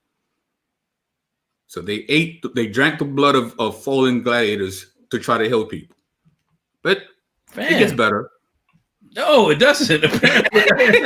No, it doesn't. Marsilio Fincino. Now, time out, man. Just look at this picture, man. He looks suspect, bro. Look at this cat, man. Look at him. He wearing like all red, yo. Son. This cat look like he's straight out of like I don't even know, man. He looks suspect, bro. Hey! You don't want to meet him in the dark alley, right? You don't even have to look at the caption. Just look at him. You know he eating somebody's leg, man. Yo, like when they painted this portrait right here, like I on everything, yo. This man had just finished eating somebody's liver, yo. Let me read this, man. Let me read. Marsilio Fincino, a highly respected 15th century Italian scholar and priest, said that elderly people hoping to regain the spring in their step should, quote, suck the blood of an adolescent who was clean, happy, temperate, and whose blood is excellent and perhaps a little excessive. This dude was a vampire, me. Like he was Dracula. I was joking, but I didn't even read the caption. This guy was Dracula, like in real life. We're keeping it going. But, all right. So my question is, like, how do you assess this young person to see if their blood is a little excessive? Like, you got a little. Let me take a little off the top there for you. You know what I'm saying? Like, how do you assess like who's got too much blood that can spare? Oh, my man, Manny Vibbs just dropped something. He says there's a group of people currently looking to buy and drink women's breast milk, thinking it has healing properties against COVID-19. That's a form of cannibalism. Yeah. I ain't gonna lie, man. So I heard that they be selling like women be actually making money off of breast milk, man. A couple years ago, I really seriously considered. I was like, man, I don't know, man. Like, you could probably capitalize. She wasn't with it, so we ended up slinging breast milk up in VA, bro. What's going on? Used to dribble down in VA, so it has a whole new meaning. You know what I'm saying? Yes, you should be scared what's coming next, bro. Because I come with receipts. You already know. Right. Anyway, this is the bloodiest receipts ever, bro. This is from Antiquity Imagined, the remarkable legacy of Egypt and ancient Near East. The idea of grinding up human bodies, right? It sounds crazy already, right? And applying or even ingesting them for purposes of medical cure sounds improbable. But the medical use of what was described euphemistically as mumia, with different spellings, was established practice in later medieval and early modern world of the Islamic Middle East and Christian Europe. The practice evolved through stages of transformation, from the medical application of bitumen to similar use of the vicious black substances which came from the wrappings of mummified bodies, then to the use of ground up mummified bodies themselves, and finally to a trade in fake mummies through the fraudulent use of relatively recent corpses. The sale of mumia for medicine had its peak in 16th century Europe, but continued even in the 19th century. The 19th century? 19th century. Come on, man. So they're eating mummies out this jank, man. Eating mummies. Come on, bro. Come on, bro. And the Comedics should be mad about that. Are they They're eating the ancestors? Facts. Yeah, I mean, come on, facts, man. Literally. Where was Horace when they was see? Hey, I'm just saying. Where's Patah? Where was Patah? Patah was asleep at the wheel, bro. That guy was chilling. He's like, a little pharaoh here and there. We'll be all right. We'll be all right. We still got Tut down there. They ain't got to him yet. So, bad. Spare some of these other lesser known. Yo, imagine that's why they can't find some of the pharaohs. Imagine that. I mean, no, it's probably true though, right? I mean, they might have got a couple. They ate in the soup. They ate in the soup, Biddy. Bad news. hate to see it happen. Hate to see it. Yo, it's messed up, man. It's messed up. We're terrible people. You know we're terrible people, right? We're gonna catch it down, man. Look at this guy. He said, brother Jabari is heated right now. Yeah, I mean, he should be, bro. Hey, this is crazy, bro. This is crazy. Man, all right. Let's keep it going. All I'm gonna say, and I'm gonna let you do your thing. All I'm gonna say is, people in glass houses, those stones. I'm saying you got to be careful, and really this can go for anybody, man. This is why I don't hype up. Like, there's nothing wrong with valuing your heritage and all that kind of stuff, but you got to keep it in right perspective from a biblical point of view, man. And when you don't, you end up with 1,000 references of cannibalism from BK Apologist. You know what I'm saying? Because I'm good for that. So anyway, let's get to it. Oh man, Sir Theodore Turquet de Mary Mayoring, physician to several English and French kings, as well as to Oliver Cromwell, recommended a pain-killing plaster made of hemlock, opium, and human fat. Come on, man. Right? So you was high and eating human fat. You got opium in that jank, man. And this crazy. Is The Art of Distillation, or a treatise of funeral from furnaces and vessels from John French, offered at least 2 recipes for distilling skulls into spirits. One in which he said not only helps the falling sickness, gout, dropsy, and stomach troubles. My goodness, man. So you liquefy these skulls, you make a nice little, They out here moonshining skulls, B. Moonshining skulls, son. 40 ounce of skulls to the head. Twist the bottle. Yo, chill. They got head, bro. They gotta chill, man. The hypocrisy was not entirely missed. In Michael de Montaigne's 16th century essay on the cannibals, for instance, he writes of cannibalism in Brazil as no worse than Europe's medicinal version. There you go. He kept that same energy. It's like, you talk about these dudes, look at you. Yeah. You gotta respect sniffing lines of pharaohs, rubbing yourself with opium and body fat, man. Drinking blood of gladiators. See, CMB says skull smoothies, yo. That's crazy, bro. That's crazy, man. Skull smoothies, skull broth for the bro, for the bone, yeah. Come on, man. But man, said someone needs to send this video to Candace Owens. Someone might just do that. Yeah, it should. Yeah. You know what I mean? Let's keep it going. Education, man. Education. Which is there's no miseducation going on here tonight. Nah, we trying to set the record straight, sis. Set it straight. Set it straight. All right. So this is from Richard Shug of England's University of Durham. He wrote a book called Mummies, Cannibals, and Vampires: The History of Corpse Medicine from the Renaissance to the Victorians. He says it's certainly possible that Europeans were consuming more human flesh at the time than people in the New World. Wow. Dagger. I'm going to say it again. It's certainly possible that Europeans were consuming more human flesh at the time than people in the New World. Wow. Wow. Let that marinate for a hot second. I'm going to let that sit just for a minute. Sit there. Yeah, just let that sit there, man. Wow. Wow. I'm saying. But they were all cannibals in the New World, right? Okay. They were all cannibals. But that's the crazy part about it is, I mean, you had this myth going on. I mean, it's being reiterated, you know what I mean? But Quentin said how much more we got to endure. Right. It's a dagger right there. I'm just saying, I mean, we want to be thorough about this, right? If we're going to talk about that small camp of 125 people, then we're going to have to talk about the systemic medicinal cannibalism that was going on until the 19th century. 19th century, B. Until the 19th century. That is crazy. That is crazy. I think that might be the last of my cannibal bars. Cannibal bar. Oh, you got Actually, no, it's not. This is yours. Oh, yeah, this is me. Yeah. I'm gonna let you read this one. This is yours. Okay, well, you know what? Actually, I can. You probably see it better than I can. But actually, I was gonna bring. So we want to introduce y'all to Jane, man. This is Jane right here. So Jane.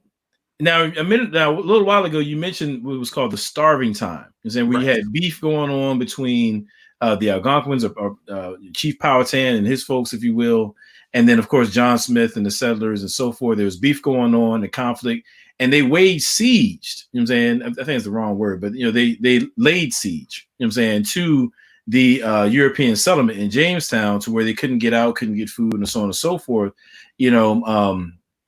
They're out in the elements in the cold, and we're just in real bad shape. And it was during this time they called the starving time. They had no food, so they were just scrambling to eat whatever they could. And unfortunately for Jane here, she's come to be called Jane by archaeologists. I'm not sure if that was her real name or not, but archaeologists who've looked into this is the common name that they give her. This is actually a woman. There was actually a woman at the Jamestown settlement, you know what I'm saying, who was eaten by her own husband.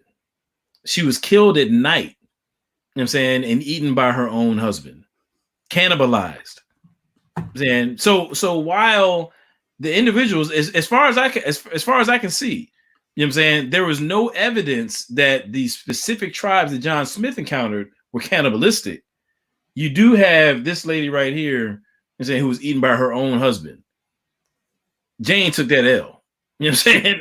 She took hard one. That was a hard L. Super L. She took a super L. You know what I'm saying?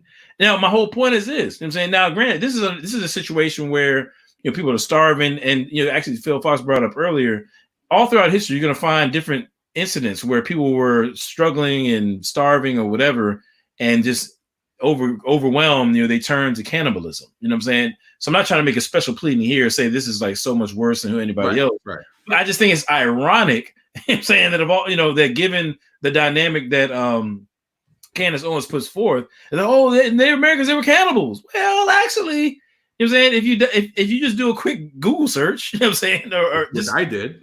Just do anything, right? You know what I'm saying?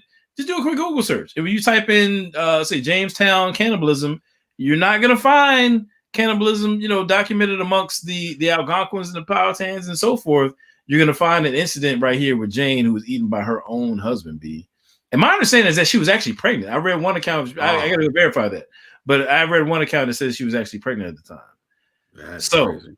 Yeah, that's pretty wild. Because it points to marks left behind on the skull and a severed leg bone that clearly suggests cannibalism.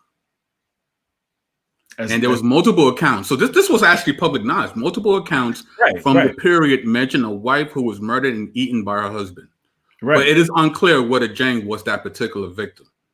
Right. Now, I mean, the thing is, I mean, we're not like, just pulling out, like you said, fringe scholarship here. Like everything like we're putting before you is just like readily available. You know what I'm saying? Maybe we put some of the links in the chat and things like that. I think that'd be, or in the description, people can look it up, lest we be accused of making it up. But I mean, again, it's just one of those things where when you're sloppy, as you present your information, you take little snippets of information here, little snippets of information there, and you're sloppy, then you end up making real serious mistakes. You know what I'm saying? And I think that as a public figure, you got to be more careful than that. Yes, this is true. And again, this is from the Encyclopedia of Virginia. Yeah. It's not some fringe RGB weirdo whatever.org. You know, it's there. It's very clear. Very mainstream website. Right. You know? Absolutely. All right. So now we're gonna tackle another point where she talks about how the European was the one that introduced monotheism to the poor savages, right? Now, this is a quote from a book called The Ikule Tribe by Lango Parker. And it says here, authenticated by Mr. Howard himself, it is impossible to accept the theory that belief in an All-Father is only reached in the course of such advance to a higher social organization. Now, to give you context to why they're saying this, there was a popular belief that monotheism was a much more recent cultural phenomenon, and that the more primitive tribes were all polytheists. But as we became more educated and advanced, we let go our polytheism for a far more refined theology in the form of monotheism. But what started happening, these anthropologists started going and really investigating these different tribes throughout the world, and they started realizing the opposite was the case. They started saying that the more primitive a tribe or indigenous people, they were monotheism. And then as the community advanced, that's when polytheism became the order of the day. So we're going to look at some of those examples right now. Yeah. Now, Mr. Phil Fox said in his tribe, that was the case. They had one guy created. Right. That's interesting. So now we're going to look at some of these Indian tribes in the New World in America. So you got the Yuki, also known as the Ukiah, as an indigenous people of California whose traditional territory is around Valley, Mendocino County. Today, they are enrolled members of the Round Valley Indian tribes of the Round Valley Reservation. Now, there are a number of variations of the Yuki creation story. And some of them, the creator is clearly the supreme being, who is called Sinnes, which means thunder or thunderman.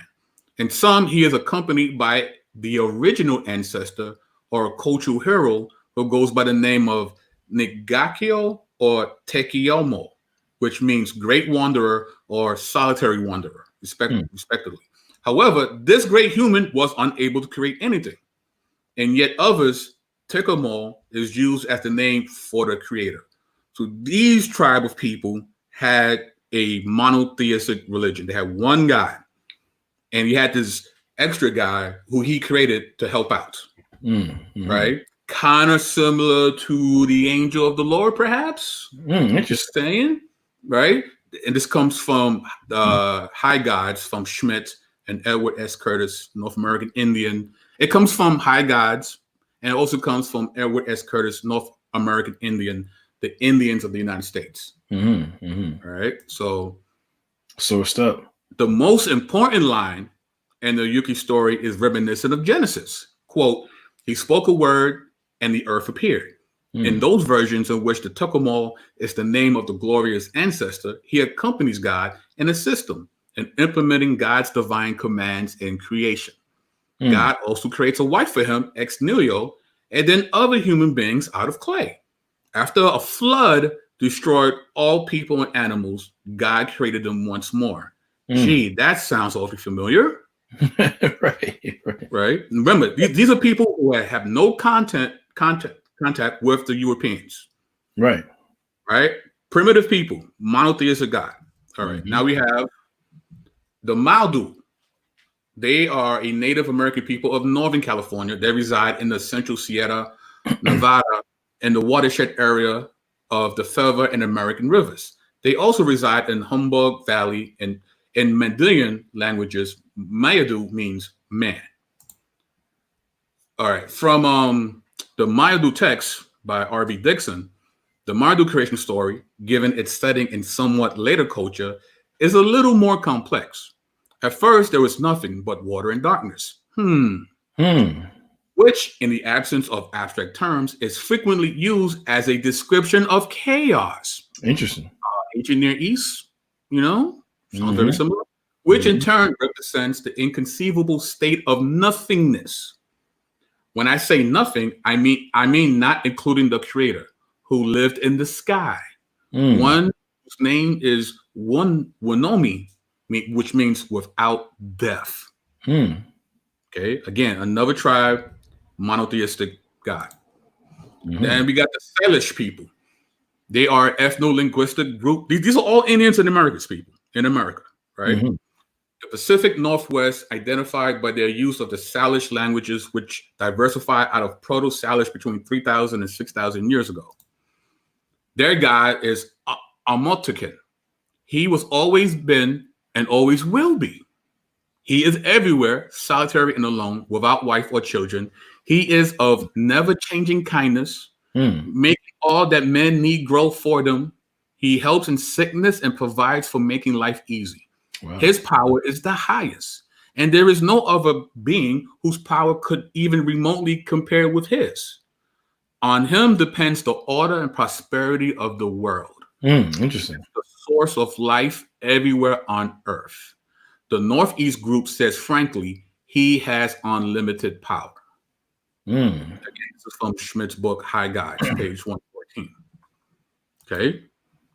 Your people that you mentioned, the Algonquians. Yeah, right? All right. Are indigenous inhabitants of North America who speak the Algonquian language, a divergent dialect of the, can you say that? Is that Ojibwe? No. Ojibwe language, we'll go with that, which is part of the Algonquian language family. Culturally and linguistically, they are closely related to the Odawa and Ojibwe, with whom they form the larger Ansenepe. In the case of the Algonquin tribes, the fact of the regular prayer to and worship of Gitche Manitou is beyond doubt. From the abundance of examples, let me choose one prayer as a good illustration. Thou hast made the sea, and thou hast made us thy children. Thou canst also arrange that the sea remain smooth while we pass on in safety. Again, this was from Schmidt's book, High Gods. They all are monotheistic, all these tribes in America. Now, this is the conclusion that Andrew Lang makes in his book, The Making of Religion, right? Because he started to realize that what they first thought was to be true was turned on its head, right? The most primitive and most isolated of indigenous cultures started as monotheistic societies and then progressed to polytheism. And this is how he figured how this occurred, this evolution. So Mr. Lang says, how it has been asked, could all mankind forget a pure religion? That is what I now try to explain. That degeneration I would account for by the attractions which animism, which once developed, possessed for the naughty natural man. The old Adam, a moral creator, is need of no gifts and opposed to lust and mischief, will not help a man with love spells or malevolent sendings of disease by witchcraft, will not favor one man above his neighbor or one tribe above its rivals as a reward for sacrifice which he does not accept, or as constrained by charms which do not touch his omnipotence. Ghosts and ghost gods, on the other hand, in need of food and blood, afraid of spells and binding charms, are corrupt, but to man, a useful constituency. Man being what he is, man was certain to go a-whoring after practically useful ghosts and ghost gods and fetishes which he could keep in his wallet or medicine bag. For these he was sure in the long run. First, to neglect his idea of his creator. Next, perhaps to reckon him as only one, if the highest, or the venal rabble of spirits or deities, and to sacrifice to him as to them. And this is exactly what happened. And there's other sources too, when it talks about even in a lot of the African tribes, you know, what we thought was the veneration of ancestors wasn't actually worship of them at all. It was just showing them love. Right. In a high God. But as these tribes advanced, that high God became more and more distant, and they made their ancestors become these basically these spiritual vending machines. Mm-hmm, mm-hmm. So if I get the right offerings and I say the right incantations, I get whatever I want. Right. Yeah, it's just like somebody said in the chat. I mean, that's Romans 1, right? That's Romans 1. You know what I'm saying? That they replaced the true God with God made with him. I can't remember how his phrase there, but I mean that's Romans 1 all day. Also, when you think about, I think it's in Deuteronomy where it quotes back into the Tower of Babel and how God left people, but he left the sons of God in charge, which is eerily similar to most religions that we see in these primitive societies. Yeah. A high God, you have these other guys, but then those other guys became gods unto themselves. Right. But most primitive societies, they all started, for the most part, not all, but most, monotheistic.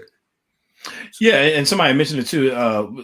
Inspiring philosophy. I would definitely recommend that y'all. I got a lot of. He's got a great presentation on it. As a matter of fact, he was on my channel. He was on the True ID Apologetics maybe about a month now ago, and he covers some of it. So definitely absolutely. check that out, and then check his channel out as well. He's got a great in-depth presentation on it. He definitely inspired my research in this. Absolutely. Inspiring philosophy inspired your research, is it? No pun intended, but yeah, he definitely did. But as I started digging, I started getting these resources for myself. It's crazy. Yeah, I gotta get your list, bro. You know what I'm saying? I want to get a piece of that. So bibliography, Oh, absolutely. So now, since Mr. Lang says that these polytheistic religions came from when men started going a whoring, I wonder what societies had like pantheons of gods. Oh, you mean like the Greek gods? Right. You mean like Apollo and Dionysus and Ares and Hypocrisy and Poseidon? Or how about those Norse gods / Anglo-Saxon pantheon? Baldur, Odin, Loki, Thor, Sakti, Freya. I mean, that's where we get the names of the week, of the days of the week, right? Yeah, it's true. From very white gods. But they're the ones that introduced monotheism to the natives.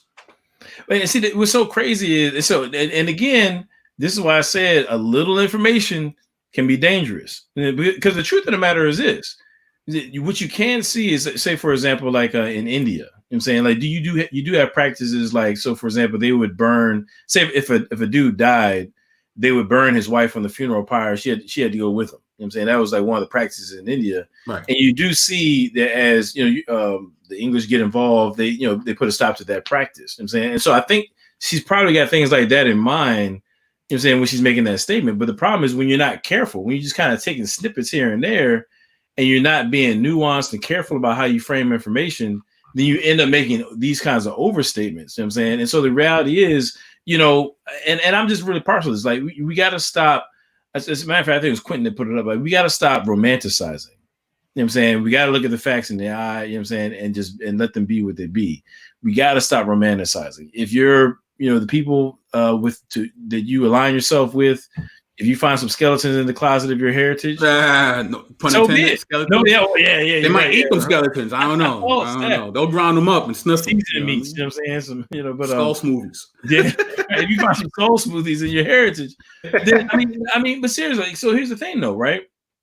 What is the biblical way to approach our natural heritage, right? You say if you find something in your heritage that's kind of ill like that, it's, cannibalism or whatever it may be, if you're in Christ, then you don't have to feel some kind of way about that. You don't have to feel negative about that. That's not you. You've been redeemed by the blood. Right. You know what I'm saying? And if you find something that's positive, as in something that's reflective of the Imago Dei or in line with the gospel, then you can celebrate that. So for the Christian, it really should be a win-win. But if you're locked into nationalism, I'm saying, as being, preeminent in your thinking, or first and foremost, or if you're locked into ethnocentrism, whether you be white, black, any sort of ethnicity, race or whatever, if you're locked into that being, the foundation of who you are, then now you got to take the good with the bad. You know what I'm saying? But that's why it's so important that we make sure that we're in right standing with the biblical worldview as we approach these issues. You know what I'm saying?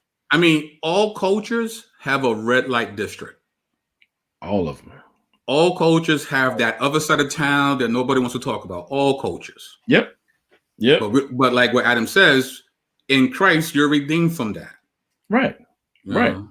I mean, and here's the thing. So when it comes to black folks, I mean, we see the same thing in our community, right? Sometimes they want to make it so that everybody in Africa was kings and queens and all. Like, fam, we can't all have been kings and queens, right? You know what I'm saying? Like, there was slavery in Africa, Right? Prior to the involvement of Europeans. There was slavery already going on. Actually, if you want to be historically correct, Europeans entered into a system of slavery, of slave trade that had been going on for centuries. I mean, the word slave comes from the Slavics. True. Very true. You know what I'm saying? So, I mean, they were latecomers to the West African slave trade. So that's what I'm saying. So we got to be careful when we're trying to like scratch that ethnic itch and make our people in the natural sense better, morally speaking, than another people. Anytime you do that, then you're always going to end up taking the L, because the Bible says that, hey, like I think I said it before, but we've all sinned and fallen short of the glory of God. So you're going to find skeletons in everybody's closet. But then likewise, when it comes to America, when it comes to white folks, the same thing goes for them. I'm saying, like, don't pee on my leg and tell me it's raining. I'm saying, like, if you got some ill stuff in the history, then just be real about that. Just be real about that. Like, so I really question people, I think, when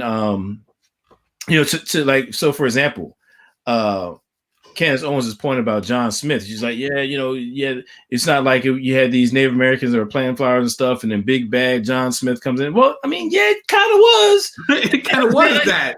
Exactly that, just about. You know what I'm saying? Like, I mean, he tried, I'm not saying he didn't make attempts to, establish some sort of trade, but also when the stuff hit the fan, I mean, he was going for what he knows. Like, no, this one thing I wish I had time, but I'm going to actually challenge people to fact check me on this. I'm saying this is something that I read and I believe to have been from a solid source. I wish I could have put it up. But John Smith, actually, he was brought into his position because he was a tried and true soldier. Like, he was a battle tested soldier. Yeah, that's true. He had fought Muslims. You know what I'm saying, over there, the Saracens rather. He had been. My understanding is that he had actually been captured by Muslims and enslaved for a period of time. So by the time he gets to Jamestown, he has a history as a soldier. So like his go-to for how to respond to stuff is to get it in on some fight and fight it out. That was his background. So we shouldn't then be surprised that when things go ill with the Algonquins and so forth, that he resorts back to his skill set, which was taking people out. That's what he did. You see what I'm saying? And so, matter of fact, before I get it, let me show this screen right quick. All right, cool. Oh, did you have something else we gonna show? No, I'm good. Yeah. All right, cool. And I actually have another clip I wanted to play, but you let me know when go for it. That. Where's that joint at? Okay. Captain John Smith. Now, Captain John Smith. Give me 1 second. Where do I want to go? Yeah, actually, I'm gonna start there. So this is actually from, I referenced it earlier, but he had a book that he wrote called General History, and it was written in 1624. And I'm just kind of just showing like what this dude, where his mind was at, you know what I'm saying, when he wrote this joint, and we can take how we want to take it. But so this is Captain John Smith. Now, just I got this off of Doc South. So it's actually kind of written with some of the letters in the way that he would have written it. So like some of the U's or V's and things like that. So, just kind of bear with me as I read it. But I can give you all the link in the description too, so y'all can check it out for yourselves. But this is Captain John Smith in his own words, right? So he's referring to how things went south with the Native Americans. And he's talking about how they was raiding them and so on and so forth. And so this is his perspective. He said they did the like they did in our swine and our goats, means stealing them and that kind of stuff. For they have used to kill 8 and 10 more than we, or else the wood would have been most plentifully abound with victuals. Right. So basically what he's saying there is that the Native Americans was killing up all the livestock and eating stuff. And he was mad about it. They was killing 8 to 10 more than we would. Never mind the fact that they had been there for centuries anyway. But okay, he's mad. He just showed up. He's pissed off. But anyway, but he says this. Besides, it is more easy to civilize them by conquest than fair means. That's John Smith. It is more easy to civilize them, meaning the Native Americans, by conquest than by fair means. For the one may be made at once, but their civilizing will require a long time and much industry. Right? Wow. Now, you was on to say the manner how to suppress them is so often related and approved. I omitted here. And he's actually get to the next slide. And this is, I think we actually made reference to it earlier. All right. The same passage, all first verse. Yeah. He says, and you have 20 examples of the Spaniards, how they got the West Indies. Excuse me. And you have 20 examples of the Spaniards, how they got the West Indies and forced the treacherous and rebellious infidels to do all manner of drudgery, work, and slavery for them, themselves living like soldiers upon the fruit of their labors. This will make us more circumspect and be an example to our posterity, meaning the generations that come after us. But I say this might as well have been put into practice 16 years ago as now. So basically, Captain John Smith is saying is that we should have enslaved these clowns a long time ago. That's really what he said. He said, like, he said, you have examples of how the Spaniards did in the West Indies. They forced these infidels, the natives there, to do all manner of drudgery, work, and slavery for them. And then they lived like soldiers upon the fruit of their labor. And so he's saying that we should have done the same thing and should have done it 16 years ago. That's what Captain John Smith is saying. Titus 2 said, that's not the John Smith I remember from the Disney movie. No, yeah, exactly. This dude, you see where the dude's mindset was at.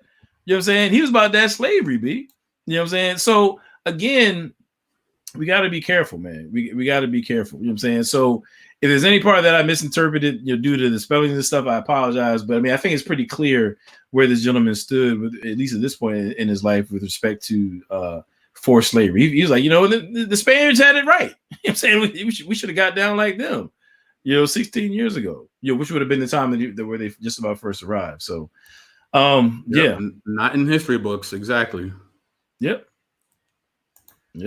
So she's saying white men found one God and they changed the world. Yep, that's what she said. They introduced monotheism and assigned morality to those savages. That's wild, man. That's wild. Same dudes that were sniffing lines of zombie powder and bathing in human fat, sipping on skull shakes. Man, hey, man, they took it to another level, B. Drinking blood, gladiators. Can I play this next clip? Yeah. All right, yeah, because this is gonna make people, and this is part of the reason why. Now, again, before I play this clip, this is nothing personal against Candace Owens. All right, this is nothing personal against Candace Owens. But what I'm trying to do is I'm basically just trying to illustrate that just because you stand, I'll put it this way: we're supposed to be standing for the biblical worldview. All right, let's say that you're an individual who really has a lot of angst against the Democratic Party. You believe that the Republicans are the better way to go.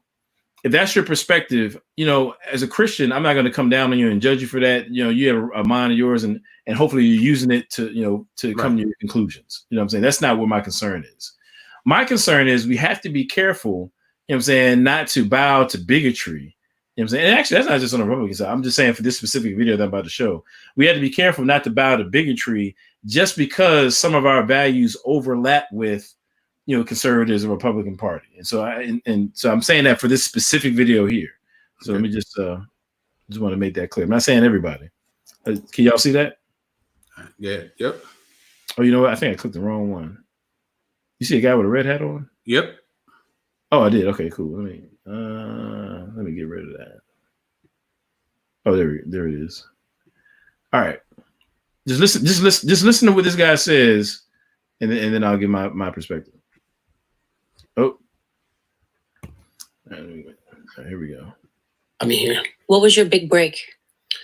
I think my big break, I've never told this story before, but 3 fights ago, before I fought the number 2 guy in the world, this guy named Damian Maia in Brazil, they had told my manager, Dan Lambert, that they weren't going to re-sign me. They didn't like my style. They didn't like that I wasn't entertaining. And this is before I really started to become an entertainer and understand the entertainment aspect of this business.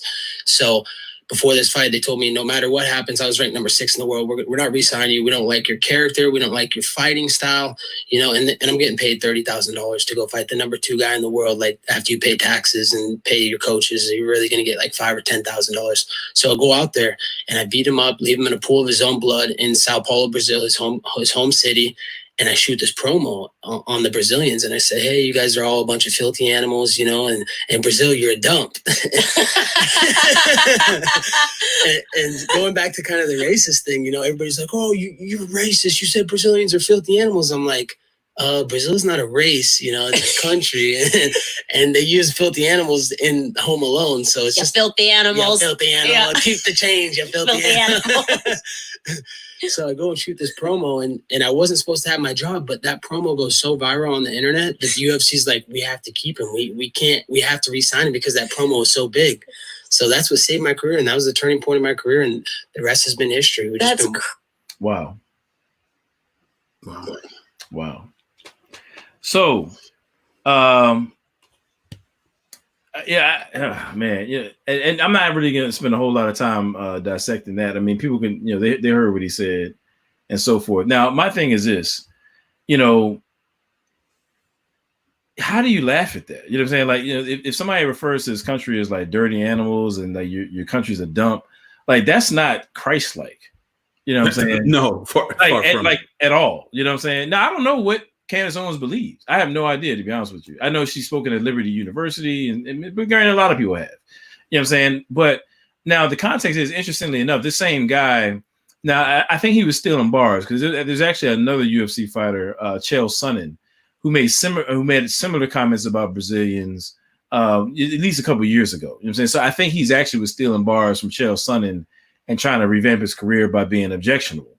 You know what I'm saying? But you know, I mean, just really think about that. I mean, calling, you know, people, you know, Brazilians animals. And it's like, what are you talking about, bro? I mean, that's opposite. But he's like, oh, but I was talking about the country. Right. I'm like, so you was talking to the landmass? Right. Is that what you're supposed to for us to believe? Right. Like, it's not racism. Brazil is a country.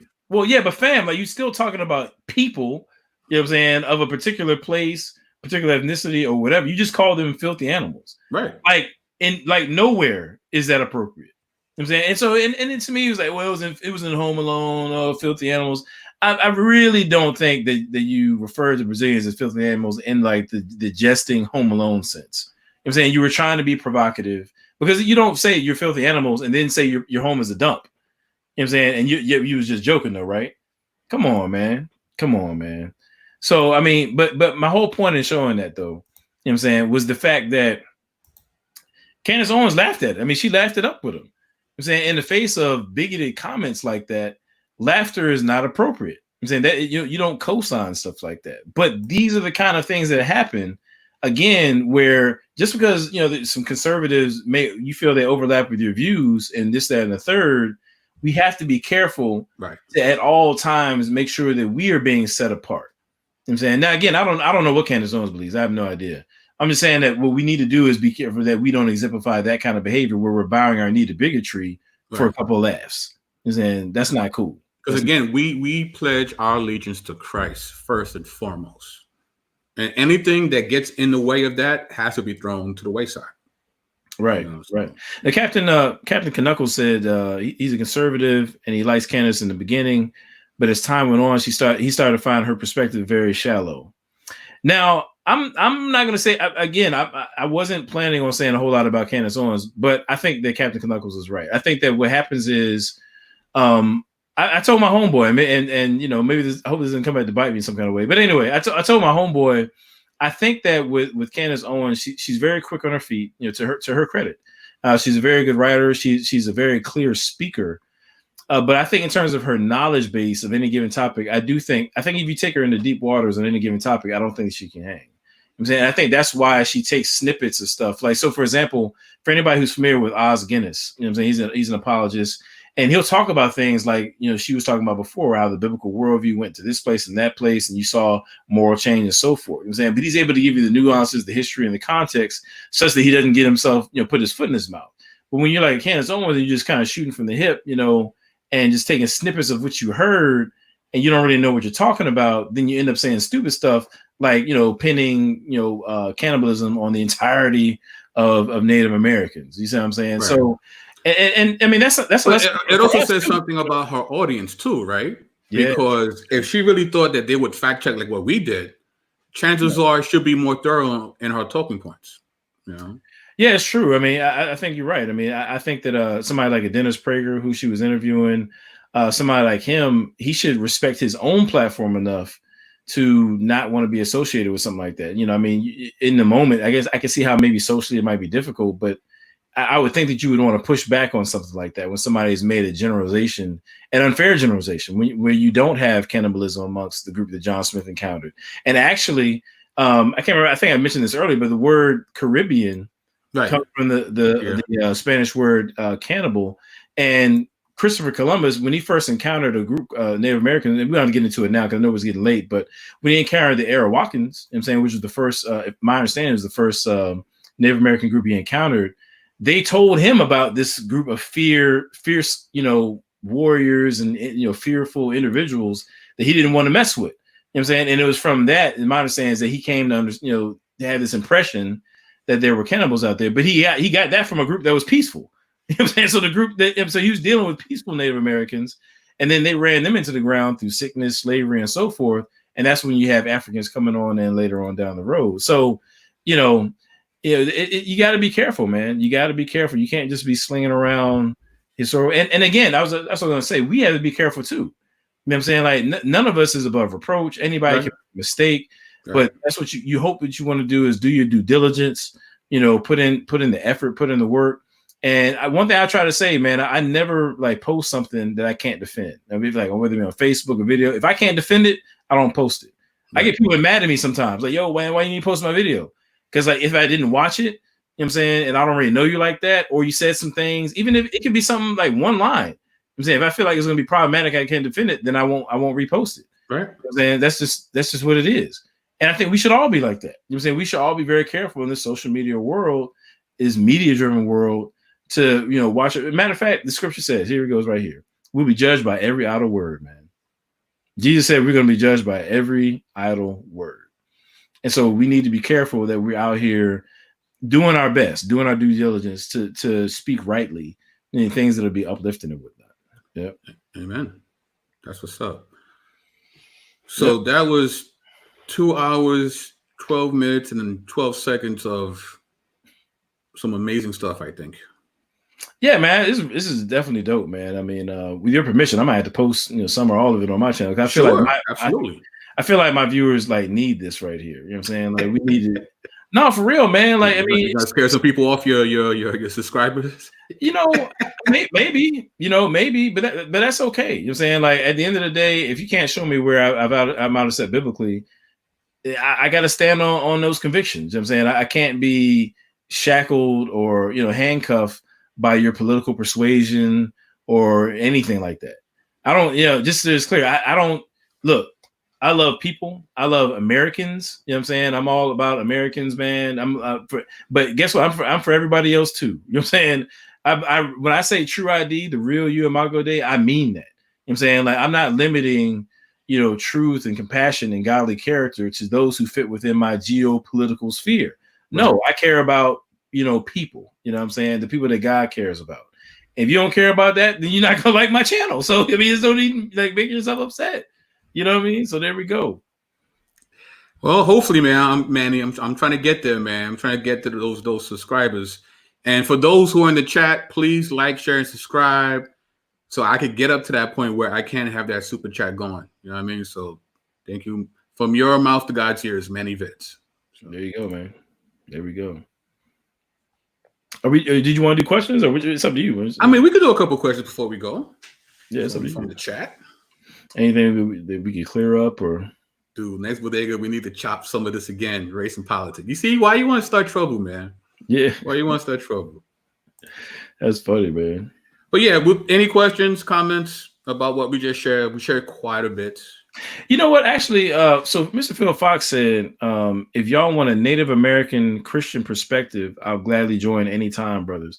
What's interesting about that? So when I first started the True ID podcast, and actually, no, before that, when I was working on a book, God dealt with me one day because I was working on doing a book and just basically refuting white man's religion arguments, that kind of stuff. And I had a bunch of stuff against slave, the claim that slavery somehow is a dagger against the biblical worldview. And actually, I was sitting in a Bible study one day, and one thing that God convicted me of was the fact that the material I was developing was just exclusively about African Americans. Now, that in and of itself is not necessarily problematic. I mean, I think that you're in the context that you're in and God calls you to that. Mm-hmm. But one thing that I felt compelled to do is to reach out to people of non-African American descent. I'm thinking about like other groups like Hispanics, Native Americans, and others who I can imagine may have the same kinds of challenges in their perspective. I mean, excuse me, in their context.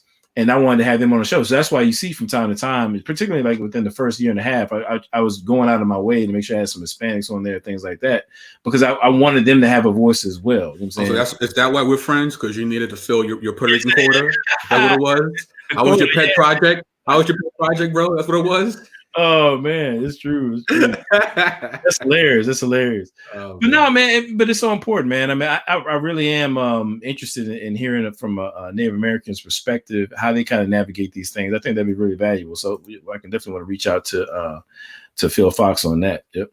So here's a question: how do you guys seeing this work in Romans narrative about general revelation and God saving Native folks?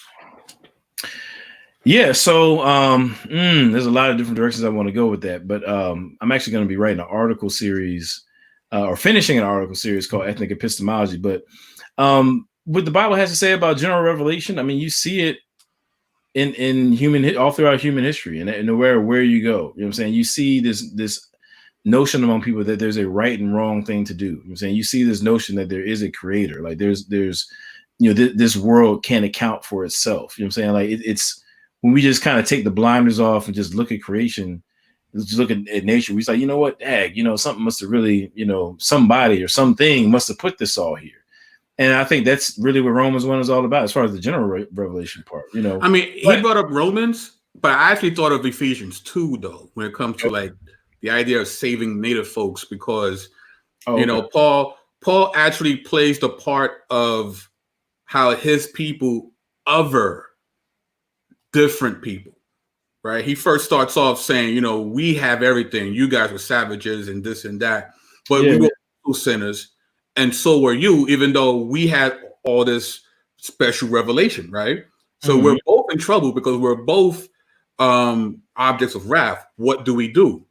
Thanks be to God that through his blood, that even though we are others, right, through Christ, we could now join the body politic of Israel. Because that's the word he uses in the Greek, the politia. It's body politic. So it's the gospel that puts people under the federation of God's people, both Jew and Gentile. So saving Native folk, through Christ. It saves everyone. It puts everybody under the same umbrella. And that's what Paul is saying in Ephesians 2. He starts off by using actual racist argument. It's like, you guys are terrible. You guys don't know. You don't have what we have. Yeah. But then he turns it on its head and says, but even though we have it, we didn't listen either. So we're both in the same predicament, Jew and Gentile. What do? It's a we problem. It's not a you problem. It's a we problem. And then that enters the gospel, enters the redemption of Christ's blood. So now there is no other. Right? There ain't no other, right? It's just us together under the body politic of God's people. That's good. Yeah. That's good, man. This is good. So what was this here? Mr. Phil Fox. I used Act 17 approach, trying to get into what they believe and using the culture and their faith to get in. Yeah, contextualizing the gospel. I mean, Paul constantly does that throughout the Bible. Yeah, he says to the Athenians, I mean, y'all are obviously a religious people. And you got this thing here to the unknown God, and then he kind of uses that as a launching pad and quoting their poets and so forth, to preach the gospel, And I think that, that's one thing too, is like, God's special revelation is independent of those who carry it. You know what I'm saying? I think that sometimes that's underappreciated. The Holy Spirit is at work when the gospel is preached. I mean, even if the gospel is present, you know what I'm saying? And what I mean by that is you can have an individual who's just cutting up, doing dirt, you know what I mean? And yet there's something about that gospel, man. I really believe that God is able to work independent of the vessel. It's not to say that, we can just go out and live any kind of way, but I think what's powerful is that in the West, you see people receiving the gospel in spite of, you know what I'm saying, in spite of the vessel. And really, all glory goes to God with that, I think, Right. Miss Titus 2 says, what advice would you give to people of color who attend churches that are less diverse? Sometimes that could be a challenge in fitting in as a minority. Mm-hmm. So how would you like to address that? Well, I mean, I think there's a couple of things that can be said about that. I mean, fortunately, we have a common ground, obviously, through the gospel, through Christ. And I think that you can prayerfully, kind of identify people who are more open to bridging cultural gaps. Some people are, some people aren't. That's just the reality of it. I mean, some people are very hesitant because it's funny. So let me give you an example, try to be more clear. So I was at this apologetics event, and I was riding along in the car with some individuals, and I could tell they wanted to talk about race, but they weren't really sure. You know what I'm saying? And I just told, we probably been riding together for like an hour. I was like, look, man, if you want to ask me a question, I'm not going to turn into Samuel Jackson. I'm not going to start cussing people out and yelling. I mean, if you want to have a conversation, look, y'all good people, we can do that. It took a little while, but once the ice was broken, then we had some real conversations. I felt like it was really dope. So I think some people are more comfortable with engaging than others, and if you can find a couple, then I think that's helpful. But mostly, to be honest with you, I think it's so important to be ourselves, man. I think it's so important to be ourselves. And by be yourself, I mean, you were sovereignly placed in a time and a culture and so forth, by God. I mean, like, you have certain cultural features, that are valuable in the body of Christ. Like, we don't have to be cookie cutter and all be the same with respect to how we talk, what we eat, how we dance, or what we watch, or whatever. It's the coming together of the saints, with all their different flavors that I think, kind of really exemplifies the artist side of God. I mean, so right. Looking for that common ground, but then also just like really being yourself, and giving people the opportunity to, I guess, kind of challenge their own perceptions, by overcoming their own fears and engaging in ways that I think that they probably otherwise wouldn't, in a non-Christian setting. Right. I don't know if that's something or not, but that was dope. For me, I think it's a matter of, if you're in that ministry, or the people in that ministry do they have a conviction about being a true family of believers, and just being self-aware of the sin that surrounds your ministry? Because white supremacy, racism, prejudice of all sorts, these are all sin issues. And as Christians, we all should be sensitive to the sin that's either around us or the sin that we struggle with. And I'll give you an example. Actually, I used this for one of my messages I did in church about my good brother in my church named Mark Thompson. He's a white guy. He's a voice actor, actually. He does a lot of the Star Wars audiobooks. Incredibly hilarious guy. So me and him, we nerd out about The Walking Dead and Star Wars. But then, it was after service, and I was talking to some of the, black and brown brothers about the movie Get Out, right? So we're chopping it up, the different symbolism and everything. So here comes Mark Thompson, my good white friend, and he wants to jump in the conversation. And at first it was weird, because like, I've never spoke to anyone who wasn't black about this particular movie, right? But what was great about him was that he came to ask questions. Now, this guy, he understands how films works. He knows how, character development, plot twists. Like, this is his world. This is what he does. But even with all that, he's like, well, when this scene happened, was the symbolism supposed to be this? What, did I get the messaging correct? Like, he came with a very humble heart, because he's like, I know that I'm white, and I know that there's a disconnect because of the sin of white supremacy. I'm aware of that, and I want to rectify that, and I want to understand my black brothers and sisters, because we're family. I want to understand my family, and if my family are going through certain things, I want to understand it. Even if I can't relate, I want to understand, because I want to be compassionate. And I feel like if the people in that ministry have that attitude, it's like, well, we're family, so let's do what we need to do to be family. Then it doesn't matter if it's not as diverse as it could be. Now, also, right, it also has a lot to do with the population in which that ministry is in. if that particular town is mostly white people, chances are your church is mostly white, right? And that's fine. Or the other way around, and that's fine. But whoever decides to be the body of Christ needs to see it as we are family, and we need, and it's a process of becoming family, because we do come, even within Black folk, there's different types of, baggage, and, well, you're Southern Black, I'm Northern Black, I'm Caribbean, you're British. Even though we all Black, we all come with different, compartments, and we all need to be right. We all need to be humble enough to be like, well, those things don't matter, right? Those features don't matter, because the foundation we all share, which is Christ.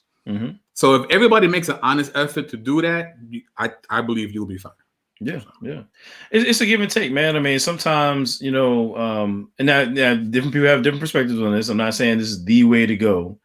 But I think you can try to extend grace to people. Like if somebody says something ignorant and they just genuinely don't know any better, then we can educate. You know what I'm saying? I think that's fine. If somebody genuinely doesn't know. But if you get somebody talking stupid, then there's different ways to educate. I mean, I think we have to be, we got to challenge each other as well. You know what I'm saying? And because if you say something silly, I don't want you to go out in the world and get hemmed up. You know what I mean? So it'd be better for you to catch it from me, a Christian, you know what I'm saying, who's going to really say it in love, than to go out here and deal with somebody who's going to, lump your eye up or something like that. Right. I've had situations like that. I was working at this Christian bookstore. I'm gonna be real quick with it. I was working at this Christian bookstore, right, in Richmond, VA, and one of my coworkers, a white girl, she was trying to explain how growing up she had been around Black people and she was cool with it. That's what she was trying to say. And so she's like, yeah, when I was a kid, man, we used to have the Black kids from the neighborhood. They would come to our house all the time, man, and they smell like fried chicken and stuff, but but they would be over there, and I was like, yeah, you probably don't want to. you don't want to lead. You don't want to lead with that. Yeah, I don't think that's a good move. You know what I'm saying? Like, you don't want to try to get your Black card by describing how the Black kids coming to your home smell like fried. Actually, she said fried food in general. You know what I mean, so it's like, and the funny thing is, like, I mean, I knew what she was saying, but it's like I had to educate her. Like, she really didn't know it. Like, she, like, in her mind, she was like really trying to get her Black card. I'm like, that's, you might want to pump the brakes on that. I'm a nice guy, but you might come across somebody else who's not going to take too kindly to that. Right. And so I'm just telling you, for your benefit, this is how you might want to handle it. You know what I'm saying? But I'm last thing I'm gonna say about it is this. The Bible says that we ought to not be unaware of the enemy's devices. We're not unaware of the enemy's devices, right? The reality is the enemy of our souls has been very intentional about really just chopping down Christian fellowship with the hatchet of race and racism in this country. We have to understand that, like, more than likely, the people that you attend church with, you know what I'm saying, at least traditionally speaking, it might be different now because we're more mobile, but over time, it's had to do with the proximity where you live. I mean, you go to church near where you live, relatively speaking. Right. Well, the thing is, when you think about the fact that legally, I'm saying, you've got segregation going on for most of our history, right, as a nation, at least over half of it. I'm saying, like, it's like the stage was set for our cultures to be divided, and even culturally. So we're not spending time with each other. You know what I'm saying, in part because the path was set for us to be divided. You know what I'm saying, for even legally speaking. So what does that mean? I'm what you call a radical reconciliationist. You know what I'm saying, I believe that we need to, like, be intentional about fellowshipping with one another in spirit and in truth. Yep. That means that, I'm not going to tuck in the truth just because somebody else feels uncomfortable about it. And nor should they do that either. I'm saying, right. we should be brothers and sisters in Christ. So that means if I see something on the news that's, problematic, and, we might be hashing that out on, at a church cookout or something like that. But that's how it's got to be, because otherwise, if we're not in proximity with one another, if we're not fellowshipping with one another, then we're depriving the body of Christ of one of the I think the most important weapons to defeat racism in society. You know what I'm saying? Right. Yeah. So Leon Isaac says, why do you guys think apologetics is very crucial and its impact, etc.? What is the vision of urban apologetics becomes mainstream? Right now, it's very grassroots. Thanks for putting this info out. It's crucial because we've been called to do it. You know, we've been called to give an answer, right? In the Koine Greek, apologia. That's where we get the word apologetics. So if you are a Christian and you are helping other people to understand the hope that you have, ta-da, you are an apologist. All right. So it's not some special calling. You know, you might not have a YouTube channel or whatever, but if you're a Christian and you want people to become Christians, chances are you've already engaged in apologetics. The vision of urban apologetics is for people to repent and be saved. That's the end game. The end game is not to win awards or arguments and I'm this great debater and no one can go past my incredibly crafted arguments for the existence of God. No. The end game for any type of Christian apologetics is seeing people go from darkness into light. Simple as that. So, yep. I don't know if you want to add to that, but nah, man. Hey, you trying to get me to add to the gospel, man? You trying to give me a heresy, man? Never. This is for you, Mr. Coleman. Oh, okay. He says, why does God allow the children to be oppressed and die? And why are most churches man-made traditional, more so scriptural, aka biblical? I got to read that second question again. Well, let me start with the first one. It says, why does God allow the children to be oppressed and die? Well, you know, that's actually a good question. As a matter of fact, I just dropped a couple of videos. I hate to do this, but you know, I would definitely refer you to my channel where I have several videos dealing with what's called the problem of evil. You know, so when we ask the question like, why does God allow the children to be oppressed and die? I assume you mean by like, at the hands of oppressors. You know what I'm saying? Now, different perspectives will address this question, and by that I mean like, say, Reformed cats might address it differently than somebody like myself would. So there's different answers that somebody can give from the biblical worldview, and I think address this question. But the way I approach it is simply, you know, we have the ability as human beings to make wrong choices that can at times bring about negative outcomes for other people. You know what I'm saying? AKA sin. You know what I'm saying? We have the ability to sin. And I think that God endows mankind with a will. You know what I'm saying? We can get into different debates about free will or not. I would say that we do have free will of some sort.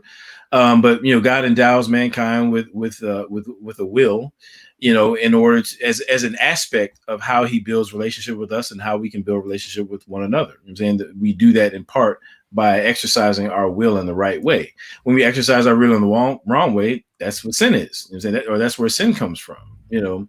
And so why does God allow the children to be oppressed and die? Because at the end of the day, I think that our ability to have genuine relationship eternally with God and with one another is what you might call an incommensurable good. It's so high of a good, I'm saying, that any finite temporary evil or negatives that come from it in this life can't outweigh it. To use scriptural language, like the you know, our sufferings now work for us an eternal weight of glory. So we look not at the things that are seen, but the things that are unseen. The things that are seen are temporary. The things that are unseen are eternal. So there's no evil, there's no death, there's nothing that can happen in this life that outweighs, you know, the value and goodness of fellowshipping with God and with one another for eternity. God is the ultimate good, to which nothing can outweigh him. So the second question, can you bring that back very quick? My bad. Yeah, because he said, what was I? Okay. Yeah. No, just to give a different perspective. I mean, it's for, you know, for some people who don't like the free will defense, one different perspective. I'm just gonna give you a homework assignment.